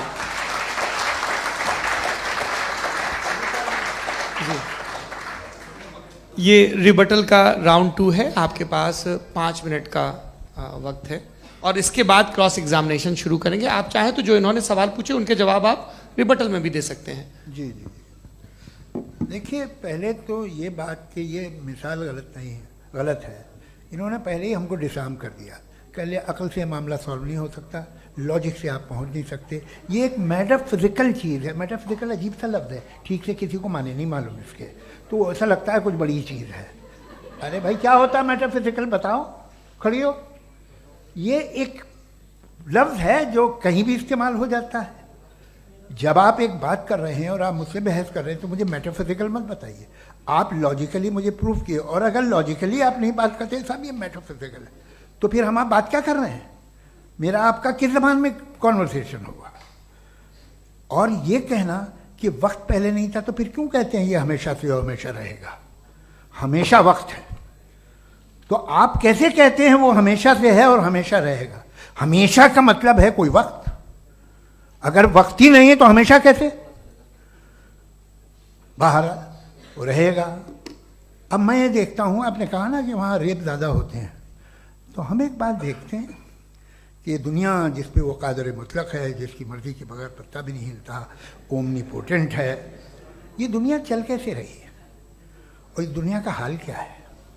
45,000 बच्चे जो 10 साल की उम्र से कम थे वो गाजा में मरे। भूख से काला हांडी में बच्चे मरते हैं और डिप्थेरिया से मरते हैं। डिप्थेरिया अजीब मर्ज है, गले में जाली बनना शुरू होती है, बच्चा नीला हो जाता है, गरीब का बच्चा, इसलिए कि उपास इलाज में। ये कादर मुतलक है जो चाहे कर दे, इससे आप दुआएं मांगते हैं हमारी ये काम कर दे वो कर दे, तो इसका मतलब डे टू डे लाइफ में वो इंटरफेयर करता है और ये देख रहा है वो। अगर वो वाकई भी है फॉर डिस्कशन सेक, तो मैं जब दुनिया देखता हूं तो मेरे दिल में उसके लिए कोई इज्जत नहीं पैदा होती। ये क्या कर रहे हो तुम पूरे ऑल पावरफुल हो, ओमनीपोटेंट हो, ओमनी प्रेजेंट हो, तुम तो वहां गाजा में रहे होगे ना, तुम हर जगह हो। तुम देख रहे थे कि बच्चे की कैसे धज्जियां उड़ रही, तुम देख रहे थे और तुम चाहते हो मैं तुम्हारी परस्तिश करूंगा, तुम हो भी। अरे यार, इसके अच्छे तो हमारे चीफ प्राइम मिनिस्टर हैं, कुछ तो ख्याल करते हैं। कमाल है, आप किसकी इबादत कर रहे हैं? अगर वो है भी, ये दुनिया नाइंसाफी से, जुल्म से, जबर से, तशद्दुद से भरी हुई, और आप ये मत कहिएगा कि वो देख रहा है और वो बताएगा एक दिन। अगर वो देख रहा है और इंटरफेयर नहीं करता तो आप दुआ क्यों मांगते? आप कहते हैं मेरा ये काम करा दे, इसके मतलब है वो दखल दे सकता है, वो आपको नौकरी दिलवा सकता है, भले दूसरे आदमी को न मिले, मगर आपका काम कर देगा चूंकि आपने दुआ मांगी है।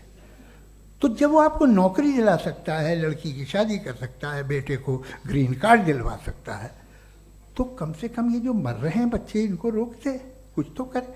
मुझे तो दुनिया में, इस दुनिया का कोई मालिक है, इसका ओमनीपोटेंट कोई रूलर है, और ये दुनिया ऐसी चल रही है। मैं तो चाहूंगा कि भाई ना हो, अगर हो तो बड़ी शर्मिंदगी की बात है। शुक्रिया।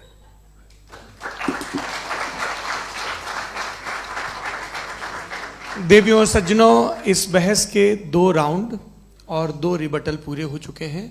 अब सबसे ज़रूरी और सबसे मुश्किल राउंड शुरू हो रहा है, क्रॉस एग्जामिनेशन का। अब इन विद्वानों की सज्जनता की एक परख भी होगी, और वक्त हमने 16 मिनट का तय किया है। पहला सवाल आप पूछना चाहेंगे? जी बिल्कुल। पहले बोले भी आप आप माइक ले लीजिएगा हाथ में, ये नीचे से होना चाहिए। जी मैं बोलता हूँ, ये डायस हटा सकते हैं क्या हम थोड़ा क्विकली? डायस पीछे कर दीजिए बस थोड़ा सा, है, ताकि ये जो दाएं बाएं लोग बैठे हैं, इसे हटा ही दीजिए। अब हम वहां तो जाने वाले नहीं, आराम से आराम से। दोनों तरफ से हटा दीजिए।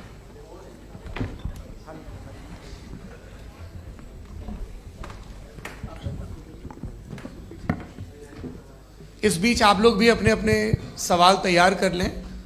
ये ध्यान रखेंगे कि मैं यहाँ से सवाल लूँगा, आप लोगों को अपना हाथ ऊपर करना है, अपना नाम बताना है और अधिकतम 3 वाक्यों में अपना सवाल पूरा करना है। कई लोग सवाल की जगह भाषण देने लगते हैं, उससे आज बचना है। जी मुफ्ती साहब, पहला सवाल आपका, 16 मिनट हैं, हम दोनों लोगों के सवाल लेंगे। जी जी बहुत शुक्रिया। आपकी जो अभी बात हुई बहुत अहम थी, मैं इसको चाहूँगा कि आगे डिस्कस करूँ, लेकिन चूँकि अभी ये वो सेगमेंट है क्रॉस एग्जामिनेशन, तो सबसे पहला सवाल आपसे ये है कि जो मैं इतनी देर से कॉन्टिंजेंसी आर्ग्यूमेंट आपको बता रहा था, ये अकल से ही बता रहा था हजरत, आप ये बताएं कि आप इन्फिनिट रिग्रेस ऑफ कॉजेस को पॉसिबल मानते हैं या नेसेसरी बीइंग के एग्जिस्टेंस को सही समझते हैं, चूंकि 2 ही ऑप्शन हो सकता है, आप ये बताएं। देखिए, आपको मैं ईमानदारी से बात करूं, एक तो मैं कॉन्टिजेंसी वर्ड ठीक से समझता नहीं, और इस वक्त भी जो आपने अंग्रेज़ी के अल्फाज इस्तेमाल किए वो ज़रा थोड़े से मुझे डिफ़िकल्ट और कॉम्प्लिकेटेड लगे, तो आप ज़रा सिंपल ज़बान में सवाल कर सकते हैं? बिल्कुल कर सकता हूँ। जी। यूनिवर्स की हर चीज कॉन्टिंजेंट होने का मतलब ये है कि वो अपने एग्जिस्टेंस में किसी के ऊपर डिपेंडेंट है। जो भी चीज डिपेंडेंट होगी वो चीज इंडिपेंडेंट नहीं हो सकती, तो उसका कोई ना कोई कॉज होगा। तो अब आप क्या समझते हैं कि ये इन्फिनिट रिग्रेस है, यानी कॉज पर कॉज, कॉज पर कॉज, कॉज पर कॉज, और कभी कोई यानी ये एंडलेसली चलता रहा? क्योंकि अगर ऐसा होगा तो हम तो एग्जिस्टेंस में आते ही नहीं। लॉजिकली ये मुत्तफक अलैह चीज है, मुत्तफक अलैह, अग्रीड अपॉन। ओके, इस पे हमने एग्री किया था कि मुश्किल शब्द आएगा तो अर्थ बताना पड़ेगा। तो इन्फिनिट रिग्रेस तो पॉसिबल नहीं है, तो कहीं ना कहीं आपको रुकना पड़ेगा ऐसे नेसेसिटी पर। नहीं, कोई ज़रूरत नहीं रुकने की। किसने कहा आप रुकना पड़ेगा? आप रुकते हैं खुदा पे, आप नहीं रुकते। आप कहते हैं वो हमेशा से, जब उस वक्त से जब वक्त नहीं था। आप कहाँ रुकते हैं कि अब हुआ था वो? आप नहीं कहते। हम क्यों नहीं मान सकते कि यूनिवर्स जो है और बल्कि मल्टीवर्सेस जो है वो हमेशा से हैं, वो बनती है, सब बिगड़ती contingent है। एक हमारे यहाँ एक चीज़ है ब्लैक होल, वो समेट लेता है वापस, फिर ब्लास्ट होता है, फिर फैल जाता है। और इसमें हमारी तो खैर कोई औकात ही नहीं है। इंसान की एक छोटे से ज़र्रे पे हम 50-60 साल की उम्र रखते हैं, जो करोड़ों अरबों साल की कायनात है उसमें, और पैदा भी नहायत ही बेहुदा वजह से हुए थे। तो इसमें ये सोचना कि इसकी वजूहात और ये क्यों है, ये डिपेंडेंट है, ये हम देख रहे हैं, क्या मालूम। आप सोचिए कि ये जो फैल रही है कायनात, ये कहाँ फैल रही है, ये कहाँ जा रही है, और ये फैल क्यों रही है? अरे बना लीजिए तुमने, रुको भैया, हाँ काफ़ी है। ये फैल क्यों रही है? ये और कौन सी कायनात जिसे मैं दूरबीन से देखता हूँ तो 2 बिलियन लाइट ईयर पे है, उससे मेरा कोई वास्ता ही नहीं है। 2 बिलियन ईयर यानी अगर मैं 80,000 माइल्स पर सेकेंड से चलूं तो 20 करोड़ साल में वहां पहुंच जाऊंगा। इसकी जरूरत क्या थी? ये दुनिया, ये कायनात तो इंसान अशरफुल मखलूकात के लिए बनाई गई ना। तो ये सब ये टर्म समझ में नहीं आया। इसमें कोई खास समझने वाली बात थी भी नहीं। ये जो अल्टीमेट कहा यह जाता है कि ये जो पूरी यूनिवर्स है, ये जो दुनिया है, ये इंसान के लिए बनाई गई। अच्छा, ये सब इंसान के लिए। क्यों साहब, सही है ना? बिल्कुल, लेकिन इसका ये मतलब नहीं कि किसी चीज के पीछे रीजन आपको नहीं पता तो रीजन नहीं है। इसे कहते हैं नहीं, मुझे नहीं पता, लेकिन मेरी जिम्मेदारी नहीं है। वो बिल्कुल सही कहा था उसने, बर्टन रसल ने। आपने उसे मजाक में टाल दिया कि भाई आप एक दावा कर रहे हैं, मैं क्यों कहूं कि ये गलत है दावा? आप प्रूफ कीजिए, मेरे पे जिम्मेदारी ही नहीं है, मैंने थोड़ी कहा है। आप प्रूफ कीजिए कि ये सही है। आप आर्ग्यूमेंट ऑफ कंटिजेंसी आप का जवाब कोई ही नहीं दे सवाल रहे हैं। पूछना चाहेंगे? है? आप सवाल पूछना चाहेंगे मुफ्ती साहब से? क्योंकि ये क्रॉस एग्जामिनेशन का दौर है। आप जैसे पहले बोल रहे थे फेथ को लेके कुछ। मैं ये पूछना चाहूँगा कि खुदा ने जो भी रेवोल्यूशन किए हैं, एक मज़हब के नहीं बहुत से मज़हबों में किए हैं, अलग अलग रेवोल्यूशन है।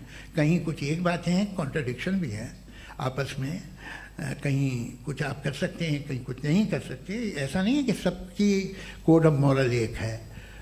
तो ये किस्सा क्या है? अब आप ये देखिए कि मुझे कभी कभी लगता है कि ये जो फुटबॉल फाइनल होता है, लाखों लोग होते हैं, फिर वो टीवी कवर कर करोड़ों लोग, अगर उसमें खुदा की एक बूमिंग आवाज़ आ जाती, मैं गॉड हूँ, तो सारे लोग अभी सुन लेते और टीवी पे भी सुन लेते, किस्सा खत्म होता। ये इतनी राजदारी क्या है कि तुम सामने कुछ तो सबूत दे दो हमें सॉलिड। ये कह साहब ये यूनिवर्स कैसे बनी, इससे मसला क्या हल होगा? मैं पूछूंगा आपसे खुदा कैसे बना? क्यों नहीं पूछूंगा कैसे बना? बल्कि वो तो कायनात से कहीं ज़्यादा इंटेलिजेंट है, कायनात से कहीं ज़्यादा कॉम्प्लेक्स। जी वो हमेशा से है। आप कहेंगे मैं मान लूँगा। अच्छा, दोयम वो कादिर मुतलक, यानी कादिर मुतलक का मतलब ओमनीपोटेंट, वो जो चाहे कर सकता है। आपको नौकरी दिलवा सकता है, आपकी अच्छी जगह शादी करवा सकता है, आपके पड़ोसी का मुकदमा हरवा सकता है, आपको जिता सकता है, सब काम करता है। थोड़ा सा माइक क्लोज जी। वो इस दुनिया को चला कैसे रहा है? ये दुनिया कैसे चल रही है? आपको इस पर हैरत नहीं होती? या क़यामत के बाद कभी एक जस्टिस होगा, जब ये बच्चा मर चुका होगा, जिसकी धज्जियाँ उड़ गई बम से, इसको इंसाफ मिलेगा तब? अच्छा, अब जवाब दूं? हाँ जी जी। मैं इसीलिए आपकी तरफ सबसे पहले आपने रेवलेशन और स्क्रिप्चर्स की बात की, इस पे मैं बात कर सकता हूं लेकिन आज नहीं करूंगा चूंकि वक्त कम है, कभी और इस पे डिस्कस करेंगे। मैं तैयार हूं उस पे भी बात करने के लिए। ये क्योंकि अभी हमारा से topic- राउंड 2 की भूमिका तय हो रही है। Does God exist round 2? जी, चूंकि आज गॉड के एग्जिस्टेंस पे बात है तो मैं उसी के रिलेटेड जो है आपके सवालात को एंटरटेन भी करूंगा और मैं भी पूछूंगा। आपने कहा कि आपने साबित ही नहीं किया, जबकि आर्ग्यूमेंट ऑफ कॉन्टिजेंसी बुनियादी आर्ग्यूमेंट है। आप मुझे कॉन्टीजेंसी का मतलब बताइए, आपका मतलब क्या कॉन्टीजेंसी? कॉन्टिजेंसी का मतलब यह हुआ कि हर वो वजूद जो किसी भी चीज का पाबंद है, हर वो वजूद या हर वो चीज जो अपने एग्जिस्टेंस में किसी भी चीज के पाबंद है और उससे बाउंड है, उसको उसकी जरूरत है, उस पर डिपेंड करती है, तो जाहिर सी बात है कि उसका कोई ना कोई कॉज होता है। ये तो अक्ल की बात है, ये आप रीजनिंग की बात करते हैं, मैं वही कर रहा हूं। दूसरी चीज आपने ये बात कही कि इतने बिलियन लाइट ईयर्स दूर है, उसका मेरा क्या लेना देना। फिर मेरे ख्याल से आपको ये नहीं कहना चाहिए I think therefore I am an atheist. आपको सोचना चाहिए, सिर्फ आप एक लिमिटेड दायरे में रहकर नहीं सोचें बल्कि बाहर निकलकर सोचें। आपने तीसरा सवाल किया, आपने सर, 2-3 सवाल एक साथ किए। ऐसी बातें ना कीजिए, कुछ लोगों को इतराज हो जाएगा आप पे कि आप कुछ भी सोचिए। ये इजाजत आपको है नहीं, मुझे है।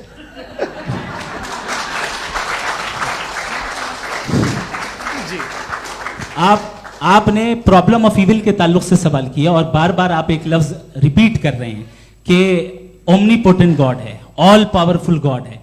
यही तो दरअसल समझना है कि गॉड का कॉन्सेप्ट क्या है। प्रॉब्लम ऑफ इविल जो है, प्रॉब्लम ऑफ इविल दर हकीकत 2 असम्पशंस पर कायम है। अगर आप इन 2 असम्पशंस को समझ जाएं तो ये प्रॉब्लम नहीं रहेगी, आर्ग्यूमेंट आपको समझ में आ जाएगी कि ये कोलैप्स कर जाता है। पॉइंट नंबर 1, यानी जो आपका सबसे पहला फॉल्स असम्पशन है कि गॉड मर्सीफुल है, ओमनीपोटेंट है, दुनिया में जुल्म हो रहा है।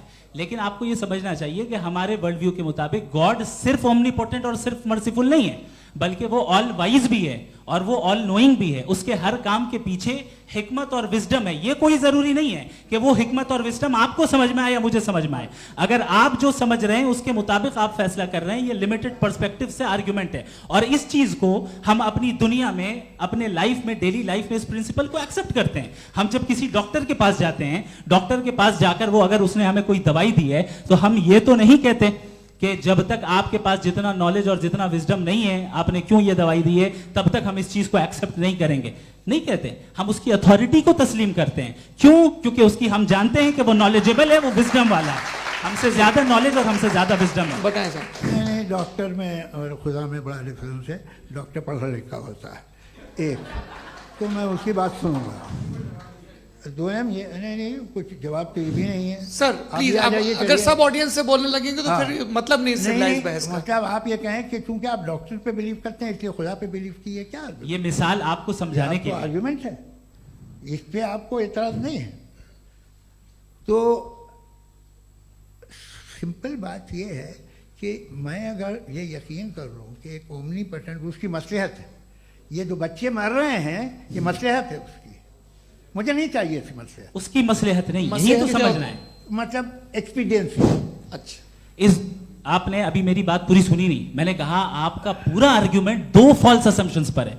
एक फॉल्स असम्पशन मैंने बता दिया, दूसरा फॉल्स असम्पशन ये है कि इस दुनिया में इविल के होने का कोई गुड रीजन नहीं है, जबकि हमारे पास बाज रीजंस मौजूद हैं, हमारे पास बाज वजूहात मौजूद हैं। अगर इस दुनिया में इविल ना हो तो आप गुड को डिफाइन कैसे करेंगे? अगर जुल्म ना हो आप इंसाफ को समझेंगे कैसे? अगर तारीकी ना हो तो आप लाइट को समझेंगे कैसे? बहुत अच्छे। अभी और सुन लें, अभी और बाकी है। ये तो बात बहुत पसंद आई साहब मुझे, कि जब तक रेप ना हो तब तक औरतों की इज्जत का ख्याल आपने मेरा जवाब पूरा सुना ही नहीं। जब तक के बच्चों का कत्ल ना किया जाए तब तक आपको बच्चों की मासूमियत की इज्जत। आपने पूरा जवाब सुना ही नहीं। क्या बात है, क्या आपने नुक्ता निकाला? आपने पूरा जवाब सुना ही नहीं। आप सुन लें, मेरी बात सुन लें। ये मैंने आपको एक चीज बताई। दूसरी चीज, इस दुनिया में हम आए हैं टेस्ट के लिए, हमारा टेस्ट हो रहा है और हर इंसान का अलग अलग अंदाज में टेस्ट होता है। और इस दुनिया में अगर इविल मौजूद है तो वो इविल जरिया है हमारे अंदर ह्यूमन नोबल क्वालिटीज को डेवलप करने का और अलग अलग फील्ड में प्रोग्रेस करने का। और अगर हमारे अंदर और इस दुनिया में इविल नहीं होता तो बताइए टेस्ट का मतलब क्या होता? अगर मैं अपने स्टूडेंट को एमसीक्यूज दूं और उसमें सिर्फ राइट आंसर लिख कर दे दूं और कहूं तुम्हारा टेस्ट हो गया, ये मीनिंगलेस है।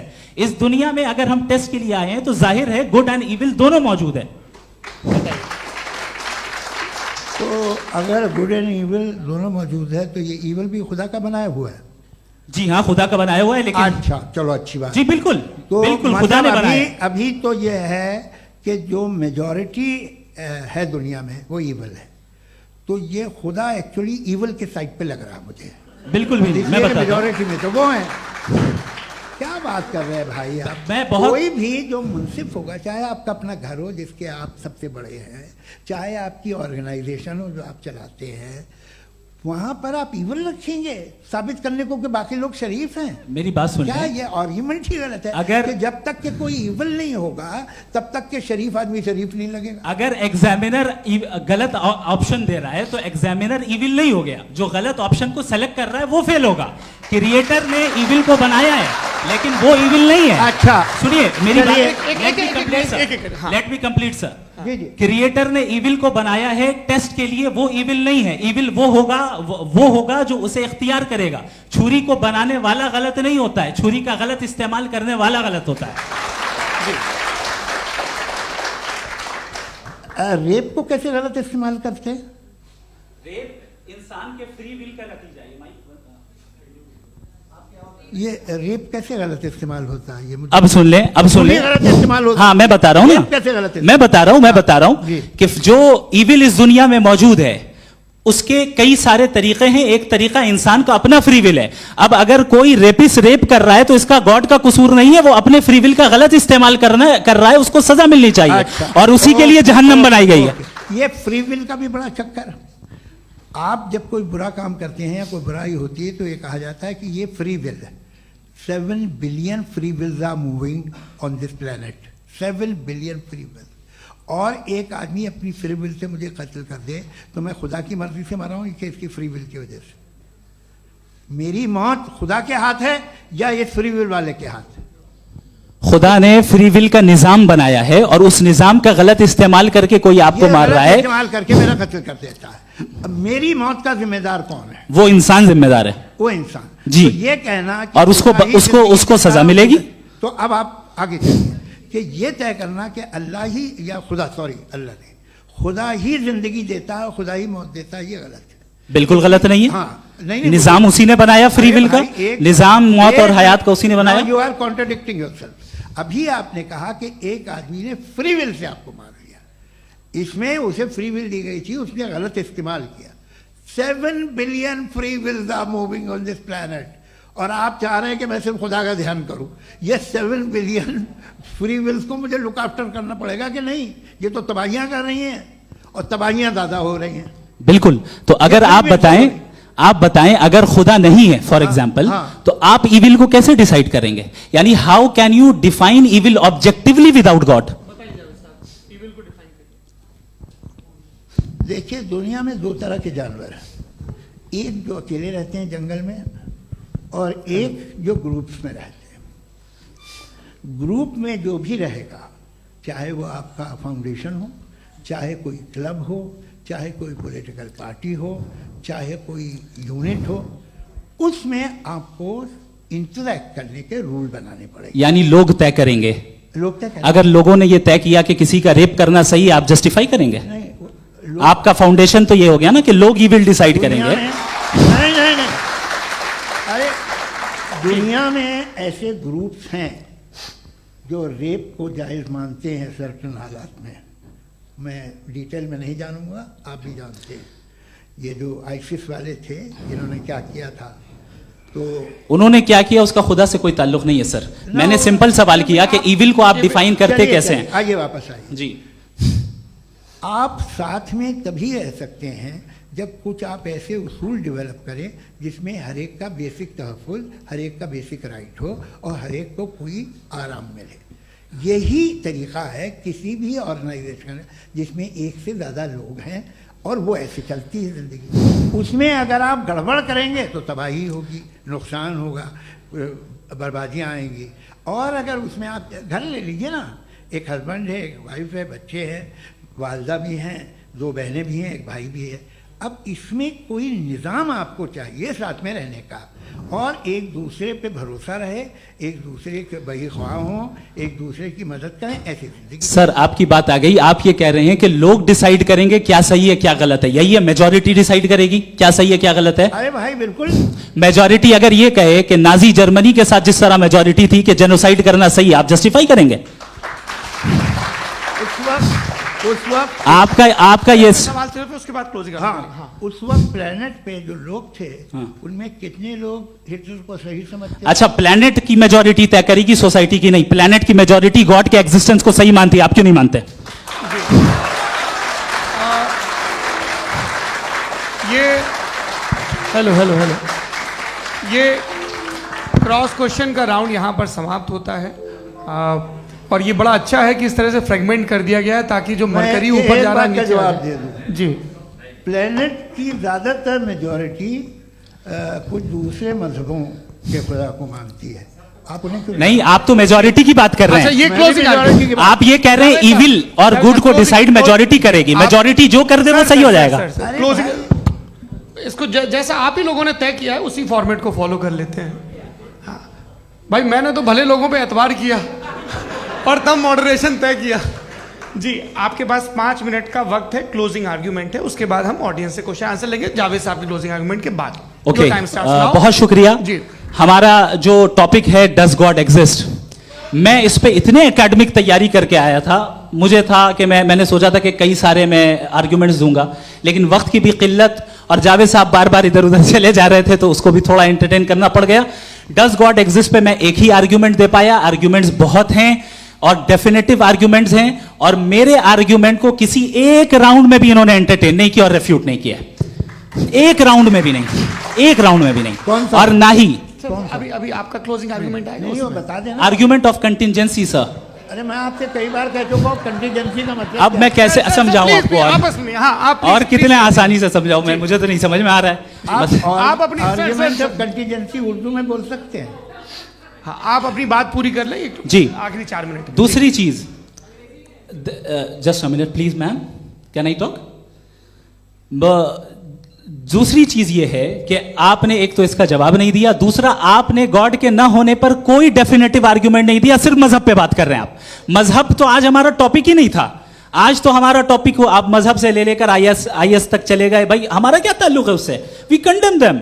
और उसका गॉड से क्या ताल्लुक है? अगर कोई गलत काम कर रहा है, किसी ने किसी को कत्ल किया, किसी ने किसी का रेप किया, उसको सजा मिलनी चाहिए। और आपके पास कोई भी rational strong foundation of morality नहीं है। आपने कहा कि मेजॉरिटी तय करेगी सोसाइटी की, वो सही होगा। मैंने कहा हिटलर को फिर आप सही कहेंगे, नहीं, प्लैनेट की सोसाइटी की मेजॉरिटी तय करेगी। तो प्लैनेट की मेजॉरिटी गॉड के एग्जिस्टेंस को मानती है, आप कह रहे हैं ये रिलीजियस है।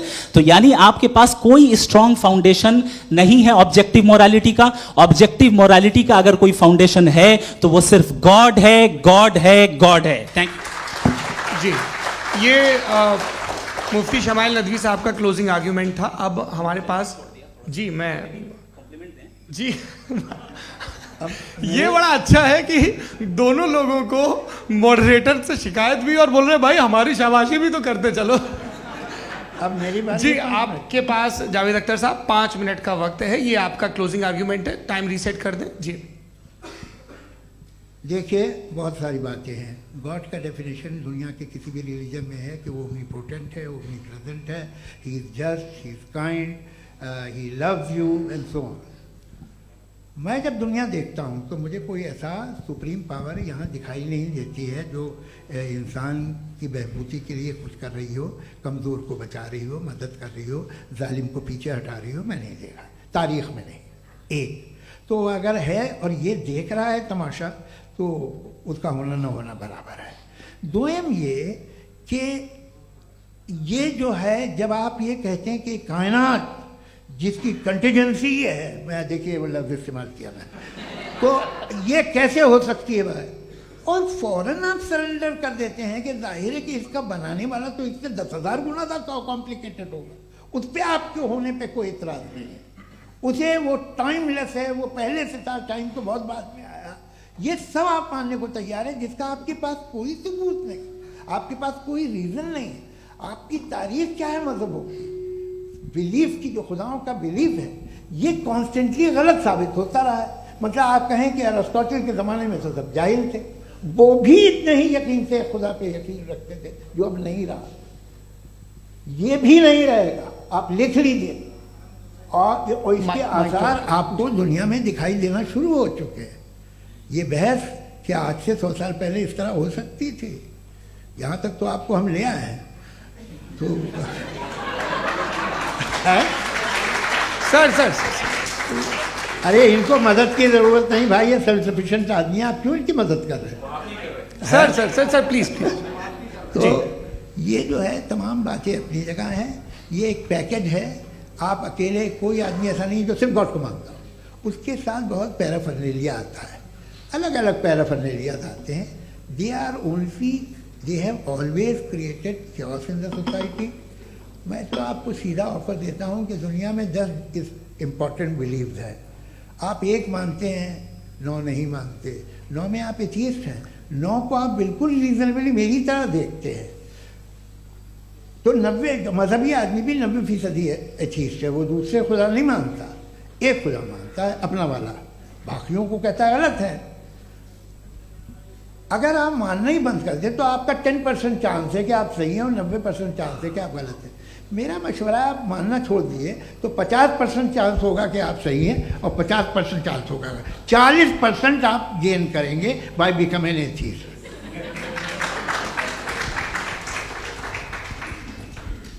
ये एक फरसूदा ख्याल है, ये ख़त्म हो रहा है। हो सकता है मेरी ज़िंदगी में ना हो, लेकिन ये हो जाएगा।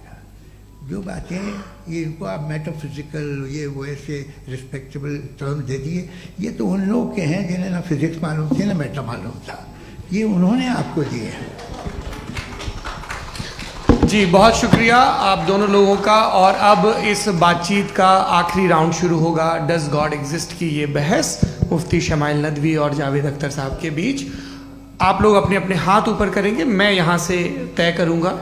और माइक हमारे पास है क्या? एक ही माइक है ऑडियंस के लिए? 2 माइक है, एक इस तरफ एक इस तरफ, ठीक है। तो जी सबसे पहले हमारी सहयोगी है मारिया शकील जी, पूछिए सवाल। थोड़ा सा रुकेंगे ताकि कैमरे का फ्रेम आप पर आ जाए, आपकी तो प्रैक्टिस है टीवी की। जी नदवी साहब, मैं खुदा को मानती हूँ, पहले मैं इसी प्रमाइस से शुरू कर रही हूँ और ये बता रही हूँ आपको, मैं मानती हूँ। लेकिन कुछ सवाल हैं जो जावेद साहब ने उठाया, उसका जवाब आपको देना चाहिए। पहला सवाल ये कि गज़ा में सालों से छोटे बच्चे मर रहे हैं, वो उनको, अगर खुदा मर्सीफुल है, हम मानते हैं कि अल्लाह ताला में बहुत ताकत है, तो वो बच्चे क्यों मर रहे हैं? दूसरी बात ये कि अगर कंटिजेंसी की जो आप बात करते हैं, पूरे मुस्लिम ममालिक मिल करके भी उन गज़ा के बच्चों को क्यों नहीं बचा पा रहे हैं? क्योंकि अगर वो चाहते, क्योंकि अल्लाह ताला उन पर हुकूमत करते हैं, सब पर हुकूमत करते हैं, तो वो उनको क्यों नहीं बचा? जी थैंक यू वेरी मच। बहुत अच्छा किया आपने इस चीज़ को जिक्र कर दिया, मैं इसको और अच्छे से एक्सप्लेन करने की कोशिश करता हूँ। देखें, जहाँ तक आपने कहा कि गज़ा के बच्चों को मारा जा रहा है, देखिए 2 वर्ल्ड व्यू है, एक एथिस्टिक वर्ल्ड व्यू, एक थीस्टिक वर्ल्ड व्यू है। बच्चे मर रहे हैं दोनों वर्ल्ड व्यू में, लेकिन हमारा वर्ल्ड व्यू कह रहा है कि रिकॉम्पेंस है, ये कह रहे हैं कि उनका मरना बेकार जाने वाला है, कोई उसका रिकॉम्पेंस नहीं है, चूंकि इनके यहाँ आखिरत और अल्लाह का कोई तसव्वुर या गॉड का कोई तसव्वुर नहीं है। आपने ये सवाल किया कि गॉड मर्सीफुल है, क्यों नहीं रोकता? ये मैंने बताया कि ये मिसकंसेप्शन है लोगों के दरमियान कि गॉड को सिर्फ मर्सीफुल और ओमनीपोटेंट समझते हैं। गॉड के सिर्फ यही 2 एट्रीब्यूट्स नहीं हैं, गॉड के कई सारे एट्रीब्यूट्स हैं, उनमें से अल हकीम भी है, उनमें से ऑल वाइज भी है, ऑल नोइंग भी है। लिहाजा अगर इस दुनिया में किसी को तकलीफ आ रही है और गॉड उसको नहीं रोक रहा है, वो इसलिए नहीं रोक रहा है चूंकि इंसानों को फ्री विल दिया गया है।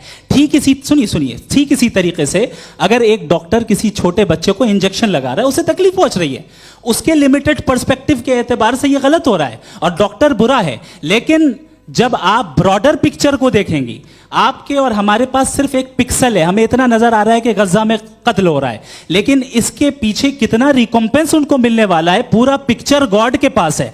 तो एक पिक्सल से आप पूरे पिक्चर को कभी भी जज नहीं कर सकती। आप इसमें कुछ जोड़ना चाहेंगे? आपको कुछ बोलना है इसमें? भैया आपने बहुत अच्छा जस्टिफिकेशन दिया। या आप वो जो वहाँ के प्राइम मिनिस्टर इजराइल के उन्हें भेजिए, वो बहुत खुश होंगे। आप जस्टिफिकेशन दे देना कि अगर गॉड नहीं है तो बच्चे क्यों मर रहे हैं, आप बताएं। जी, वो ये सवाल पूछ रहे हैं कि अगर आप ईश्वर का अस्तित्व नहीं मानते हैं तो उन बच्चों की मौत को आप कैसे इंटरप्रेट करते हैं?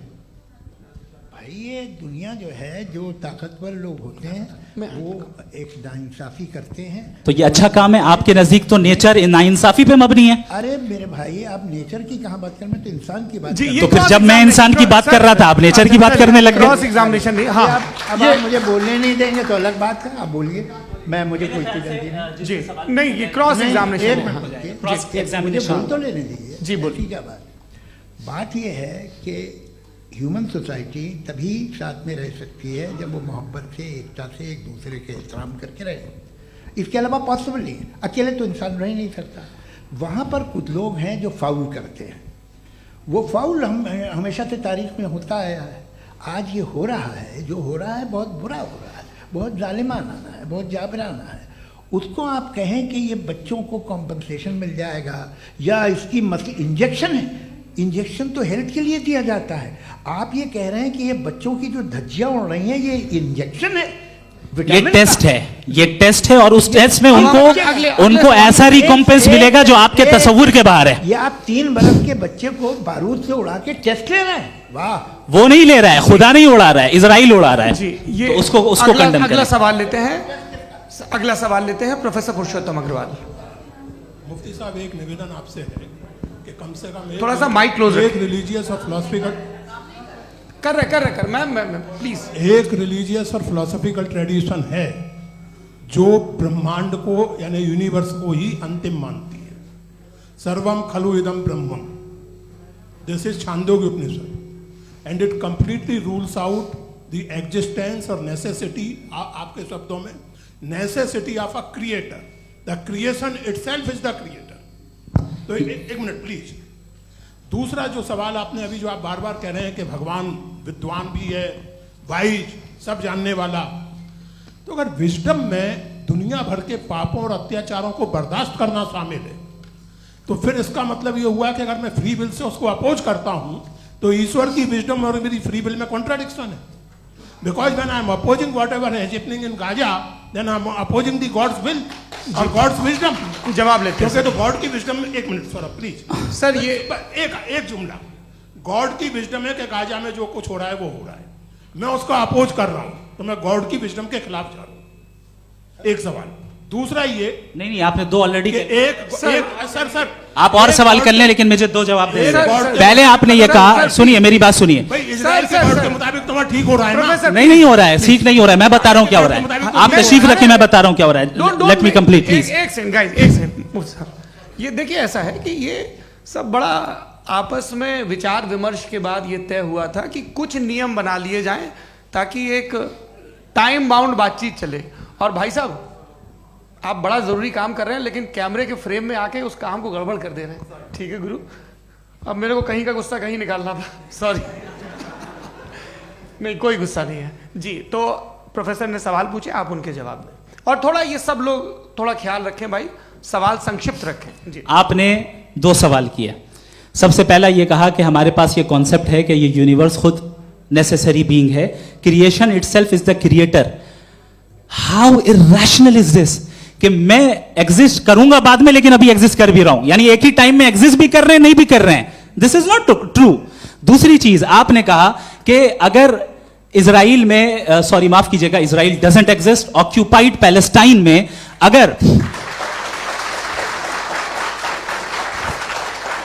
अगर ऑक्यूपाइड पैलेस्टाइन में बच्चों को मारा जा रहा है फ्री विल की वजह से और गॉड नहीं रोक रहा, ये कॉन्ट्रडिक्शन है। ये बताइए कि एक एग्जाम में एक बच्चा गलत आंसर लिख रहा है, सुनिए, एग्जामिनर चाहे तो रोक सकता है, क्यों नहीं रोक रहा है? ये कॉन्ट्रडिक्शन है, ये कॉन्ट्रडिक्शन नहीं है। माइक नहीं सर, ये आपस में जी, ये क्या आपका सवाल? माइक दीजिए। फ्री विल दिया गया है टेस्ट के लिए, अकाउंटेबिलिटी के लिए। अगर फ्री विल नहीं होता तो आप कहते हैं हमें रोबोट बना दिया गया। नॉट मिसरिप्रेजेंट माय पोजीशन, आपकी जो भी पोजीशन, मैं अपनी फ्री विल के नाते, अपने ह्यूमन विजडम के नाते गाजा में हो रही अत्याचार का विरोध करता हूं। बिल्कुल करना चाहिए। आपके हिसाब से मैं गॉड की विजडम का विरोध कर रहा हूं? बिल्कुल नहीं, समाज हो रहा है गॉड की बिल्कुल भी नहीं, बिल्कुल भी नहीं। उसका वहां पर गाजा में कत्ल होना ये इंसानों के गलत इस्तेमाल का नतीजा है, फ्री विल के इस्तेमाल का नतीजा है। गॉड इसका हुक्म नहीं देता, उससे रोकता है। यही तो मसला है ना, आपके लिए कॉन्सेप्ट क्लियर नहीं नहीं भाई, आपने तो बताया था इंजेक्शन लगाने से बच्चे को तकलीफ होती है, ये इंजेक्शन लगा। सर आप ऐसे रेटोरिक स्टेटमेंट दे तब तो कोई मसला नहीं आपने समझते बोला कि रहेंगे। Injection this is a rhetoric statement, this is not a logical argument sir. I am sorry, I am sorry. आखिरी 30 मिनट बड़े मुश्किल होने वाले हैं। जी मुफ्ती साहब आगे बैठे हैं, इनको माइक दीजिए। हाँ तरुण, माइक आप अपने पास रखिए, आपको कैमरे का फ्रेम पता है जी। सबसे पहले दोनों को मुबारकबाद। एक सर अपना आप नाम बता दें। मेरा आप अमेरिका में शिकागो में रहते हैं, इतना मुझे याद है। बताया आपको, यासिर नदीम अलवाजदी मेरा नाम है। जावेद सर आपसे एक क्वेश्चन है इन्फिनिट रिग्रेस के ताल्लुक से। एक हाइपोथेटिकल सिनेरियो है, मसलन अगर आप सर माइक थोड़ा सा प्लीज क्लोज रखिए। ओके जी। अगर आप शायर इसलिए हैं कि आपके कोई उस्ताद शायर थे, और वो इसलिए शायर थे कि उनके कोई उस्ताद शायर थे, और इसी तरीके से हम माजी में पीछे चलते चलते चले जाएं और कहीं ना रुके, तो माफ कीजिएगा आप कभी शायर नहीं हो सकते। लेकिन आप शायर हैं, आपका शायर एग्जिस्ट करता है, इसका मतलब ये है कि आप कहीं ना कहीं रुके हैं। तो मेरा सवाल ये है कि क्या आप इन्फिनिट रिग्रेस ऑफ कॉजेस को लॉजिकल फैलेसी मानते हैं या नहीं मानते? हाँ या ना? मैं इन्हें लॉजिकल फैलेसी नहीं मानता हूँ, लेकिन मेरा प्रॉब्लम यह है कि जब मैं नहीं मानता हूँ तो I will continue with this logic जो फैलेसी नहीं हो। आप एक जगह रुक जाते हैं जाके, आप कहते हैं ये गेंद कैसे बनी, ये जजीरा कैसे बना, ये समंदर कैसे बना, ये ज़मीन कैसे बनी, और अचानक गॉड पे जाके आपको ब्रेक लग जाता है। एक बार आप सवाल नहीं करते कि भाई इनको बनाने वाला तो इनसे भी कॉम्प्लिकेटेड होगा, वो कैसे बना, उसके बारे में आपने इत्मीनान कर लिया, वो हमेशा से है। तो अगर आप उसे हमेशा से मानते हैं तो फिर ये मान लीजिए कि कायनात हमेशा से है, क्या तकलीफ? फिर हम वजूद में नहीं आते जी है? हम मौजूद नहीं। अच्छा सर क्यों नहीं हो मैं सकते? बताऊंगा प्लीज प्लीज। जैसे मैंने मिसाल दी आपके शेर, आपका शेर कभी वजूद में ना आता अगर शायर इसी तरह चलते रहते हमेशा। जी माइक मेरे ख्याल से एक सेकंड, इन्फिनिट रिग्रेस का कॉन्सेप्ट क्लियर नहीं हो पाया, ऐसे रहने दें, लेट्स मूव ऑन सर। ठीक है। हाँ थोड़ा सा मॉडरेटर का भी ख्याल रखें। नहीं आपने तो रखा है, आपने रखा है। यहाँ पे गौहर रजा साहब हैं, वो भी एक सवाल पूछना चाहते हैं। माइक नीचे से ऑन कर दिए नीचे। पहले तो ये कह दूं कि मैं उन बच्चों से शर्मिंदा हूं जिनको गजा में कत्ल किया गया, क्योंकि हमारे होते हुए कत्ल किया गया। लेकिन उससे ज़्यादा शर्मिंदगी इस बात से हुई कि मुझे लगा कि मुफ्ती साहब उसको जस्टिफाई कर रहे हैं। बिल्कुल भी नहीं, आप बहुत ही गलत। मुझे लगा मैं गलत हो सकता हूं। बिल्कुल गलत मैं है। सवाल पूछ रहा हूं, सवाल मैं देखिए, सवाल अगर पूछ रहा हूं। एक मैं जावेद भाई से डिसएग्री करता हूं। एक सेकंड देखिए, अगर देखिए ऐसा एक सेकंड आप सर वेट अरे आप कुछ मेरे पहले मुझे अपनी बात कह लेने दीजिए। अगर ऑडियंस तय करेगी तो फिर मॉडरेटर का मतलब नहीं। मेरा आप सबसे ये कहना है, ये बहस दो लोगों के बीच में है, एक तरफ मुफ्ती साहब, एक तरफ जावेद साहब। पिछले 1.5 घंटे से ये लोग अपने अपने तर्क रख रहे हैं। आपकी इनसे इत्तेफाकी हो सकती है, ना इत्तेफाकी हो सकती है। मेरे उस्ताद मुझे सिखा गए हैं कि मुखामुखम में असहमति की गुंजाइश बची रहनी चाहिए। अगर मैं आपकी बहुत इज्जत करता हूं गौहर साहब, आपने जो कमाल की किताबें लिखी हैं साइंटिफिक टेम्परामेंट, लेकिन मेरी ये गुजारिश है आप सबसे कि यदि आप इन लोगों ने जो बोला उन पर टिप्पणियां करेंगे तो ना वक्त की पाबंदी रहेगी ना वो अनुशासन। आप सवाल पूछ लें, उस सवाल में जो बात आ जाए वो आ जाए।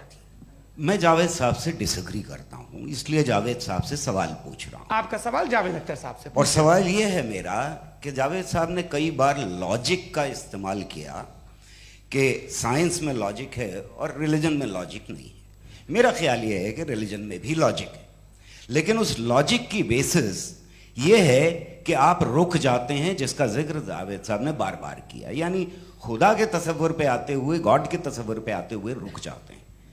और इसमें सवाल पूछना मतलब फॉरबिडन होता है। सवाल यह है कि क्या जावेद साहब इससे एग्री करते हैं कि साइंस की लॉजिक अलग है और रिलीजन की लॉजिक अलग है? बताइए सर।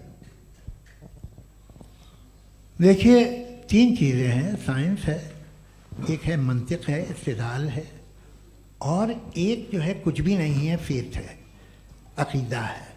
मैं अकीदे की लॉजिक का कायल नहीं हूँ। मुझे आप इस्तिदलाल से, लॉजिक से, रीज़न से समझाइए, मैं मानने को तैयार हूँ, मेरा क्या नुकसान होगा।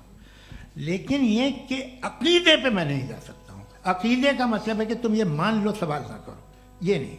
आप सारी बातें करके, बड़ी साइंटिफिक बातें करके एक जगह जाके खुदा के वजूद पे रुक जाते हैं, सरेंडर कर देते हैं। मैं सरेंडर करने को तैयार नहीं। That's all. जी, ये आगे सर बैठे हुए हैं, इनको माइक दीजिए। भाई वो आप पूछना चाह रहे थे ना भाई? हाँ, नहीं मैं ये थैंक यू। जी, आपका नाम? आसिम इफ्तिखार। आसिम जी, पूछिए। सर, जावेद सर से सवाल है कि आपने अपने क्लोजिंग माइक थोड़ा करीब रखिए। अपने क्लोजिंग स्टेटमेंट में ये बात कही थी कि मज़हब का जो फ्यूचर है वो ज़्यादा दिन नहीं जाने वाला है, लेकिन मैं देख पा रहा हूँ कि जो ऑक्सफोर्ड यूनिवर्सिटी की एक स्टडी है 2011 में हुई है, जिसके 50 एकेडमिशियंस ने इसको अंजाम दिया था, उसमें वो ये कहते हैं कि जो फेथ इन गॉड है वो इनबिल्ट है ह्यूमन नेचर के अंदर, जिसको हम कहते हैं फितरत के अंदर शामिल है वो।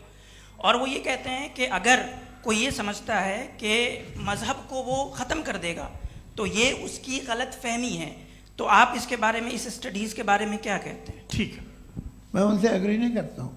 वो कौन से प्रोफेसर होंगे, ऐसा उनके क्या पास डेटा है, इन्होंने डेटा के बेस होगा। डेटा क्या हो सकता है?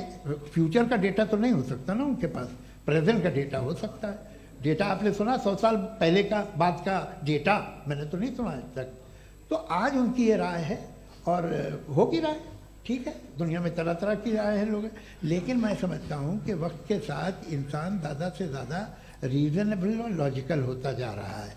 आज आप देखिए वेस्टर्न यूरोप में क्या परसेंटेज है नॉन बिलीवर्स की, बहुत हाई।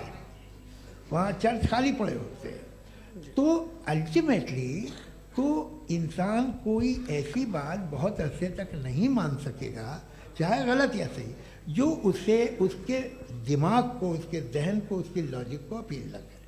वो कह रहे हैं तो ऑक्सफोर्ड के होंगे तो कैम्ब्रिज के होंगे, तो मुझे क्या लेना देना। उनका डेटा मुस्तकबिल का नहीं हो सकता है। जी। दीपक, हाँ पूछिए। मैं आऊँगा, अभी पीछे की साइड भी आऊँगा, माइक वहीं भेजूंगा 2-3 साल के लिए। जी जावेद साहब, आपसे सवाल है। नमस्ते। अरे भाई सर, अगर आप ही लोग तय करना है तो फिर 200 लोग तय कर लें। ये एक साहब पूछ नहीं रहे सर, हैं। Please don't do this sir. Everybody has a right sir, but we can only take Okay. Selected questions. No no sir, अरे ये भाई, यंग लोग भी आराम हैं से। तो इनकी ये एक अब बात उतने यंग, सुनिए। भाई आप यंग हैं कि नहीं हैं? एक मिनट, वो कह रहे हैं वो भी आइए, यंग हैं पूछ रहे हैं ना साहब, भाई। आप उनकी नौजवानी पर दावा उनको ही करने थे। हाँ मुफ्ती साहब, आप यंग, हाँ पूछे। अरे भैया सर, मेरा सवाल ये है। कुछ इनसे भी तो पूछो।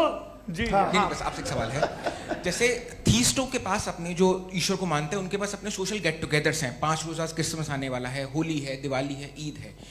एथिस्ट क्या ऑफर कर रहे हैं? मतलब मैं इनकी दुकान से बोलूं, मैं आना चाहता हूं उस तरफ, पर मैं अट्रैक्ट नहीं हो पा रहा हूं। मैं सोशल गेट टुगेदर्स क्या है आपके पास?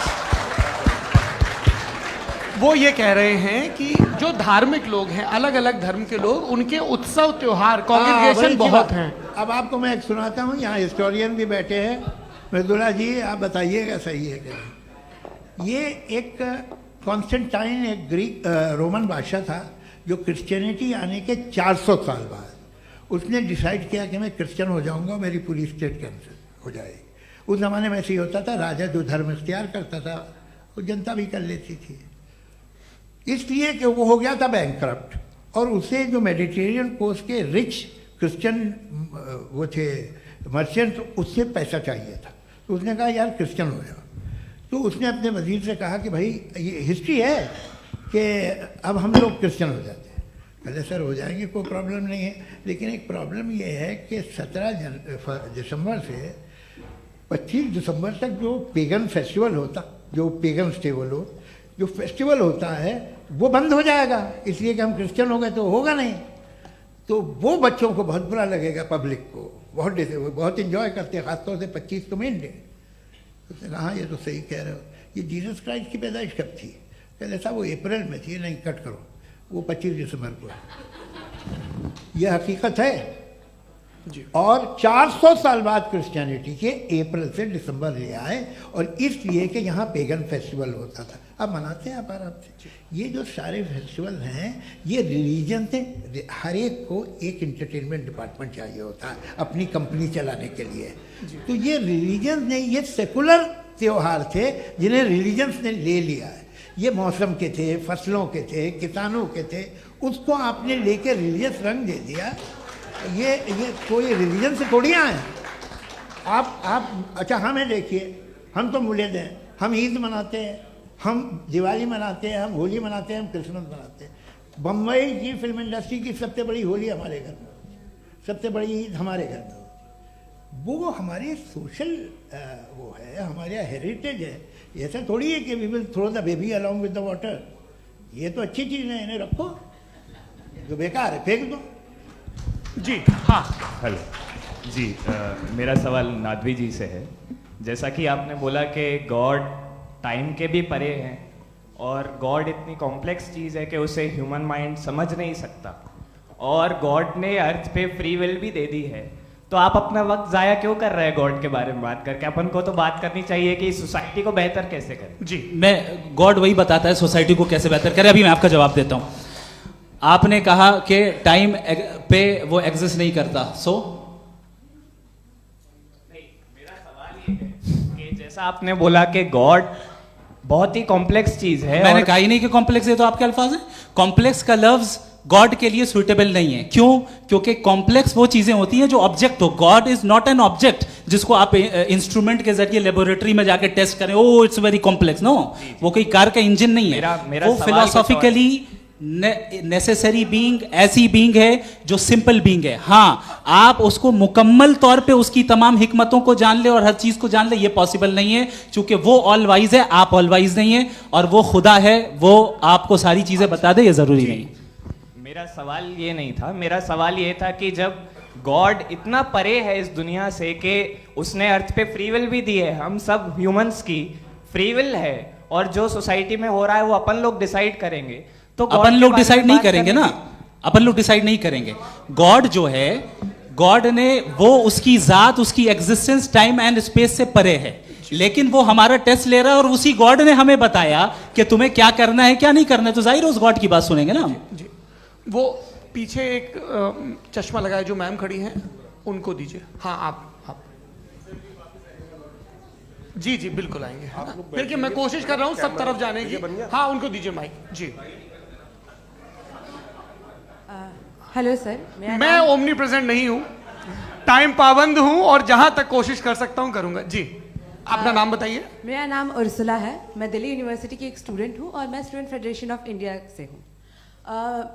मेरा सवाल मुफ्ती जी से है कि इस हॉल के इस कमरे में बैठ के हम लोग रेप की मोरालिटी के बारे में फिलोसफिकली बात तो कर सकते हैं, बट असलियत ये है कि रोज़मर्रा की ज़िंदगी में औरतें रेप के थ्रू गुजरती हैं, और हम लोग सिर्फ नंबर्स पे इस तरह नहीं देख सकते, क्योंकि कितनी औरतें हैं इन कंट्रीज़ में जहाँ पे आप बता रहे हैं कि केसेस कम हैं, जिनका एक्सेस है कि वो जाके केस फाइल कर सकें। कितनी औरतें हैं जो जिनको काम करने की आज़ादी है उन कंट्रीज़ में। यूरोप में ये आज़ादी आ गई, यूरोप में ये रूल्स आ गए, तो हम आज उसके बारे में बात कर पा रहे हैं। जी, जवाब।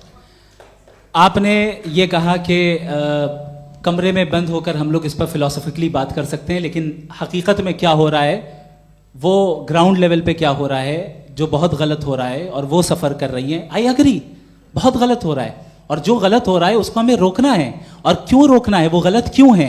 हमारे पास इसका ऑब्जेक्टिव फाउंडेशन है, इनके पास उसका ऑब्जेक्टिव फाउंडेशन नहीं है। मैं ये कहना चाह रहा हूं कि जहां पे भी जुल्म हो रहा है, जहां पे भी औरत पे जुल्म हो रहा है, या उसकी इज्जत लूटी जा रही है, या उसे तकलीफ पहुंचाई जा रही है, और सिर्फ औरत नहीं, किसी इंसान के ऊपर भी जुल्म हो रहा है, तो उसके खिलाफ खड़ा होना, ये मॉरलिटी हमारे पास गॉड के पास से आई है। वरना जावेद साहब तो कह रहे हैं कि जो है मेजॉरिटी डिसाइड करेगी, तो मेजॉरिटी तो कभी भी बदल सकती है।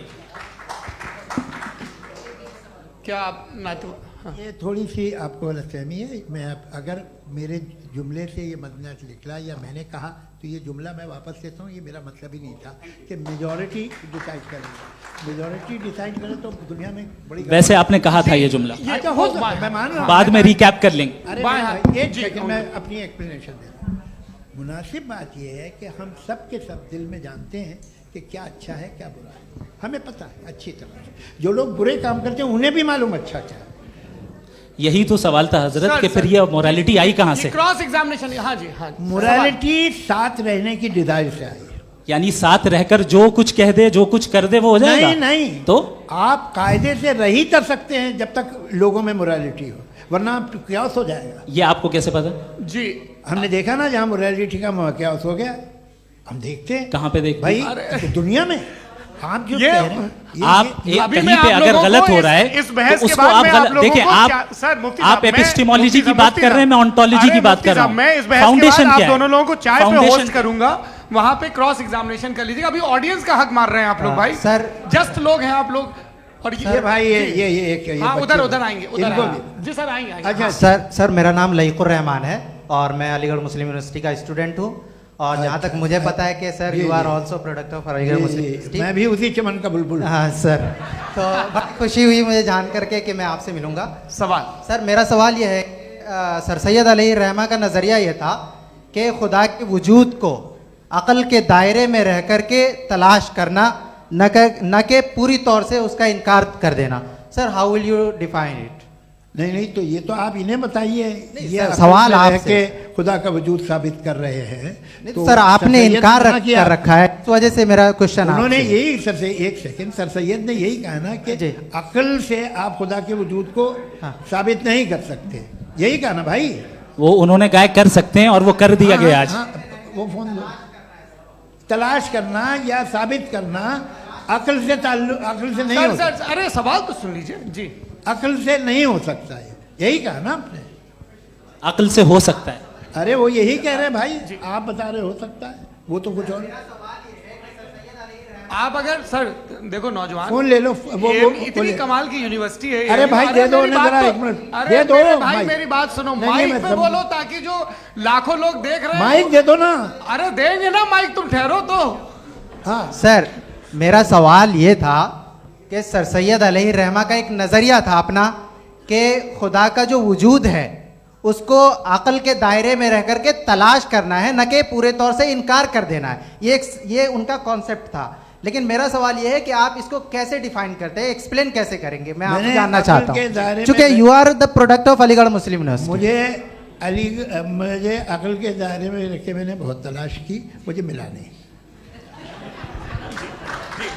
हाँ ये इधर उधर वो चश्मा लगाए जो, हाँ उनको दे दीजिए।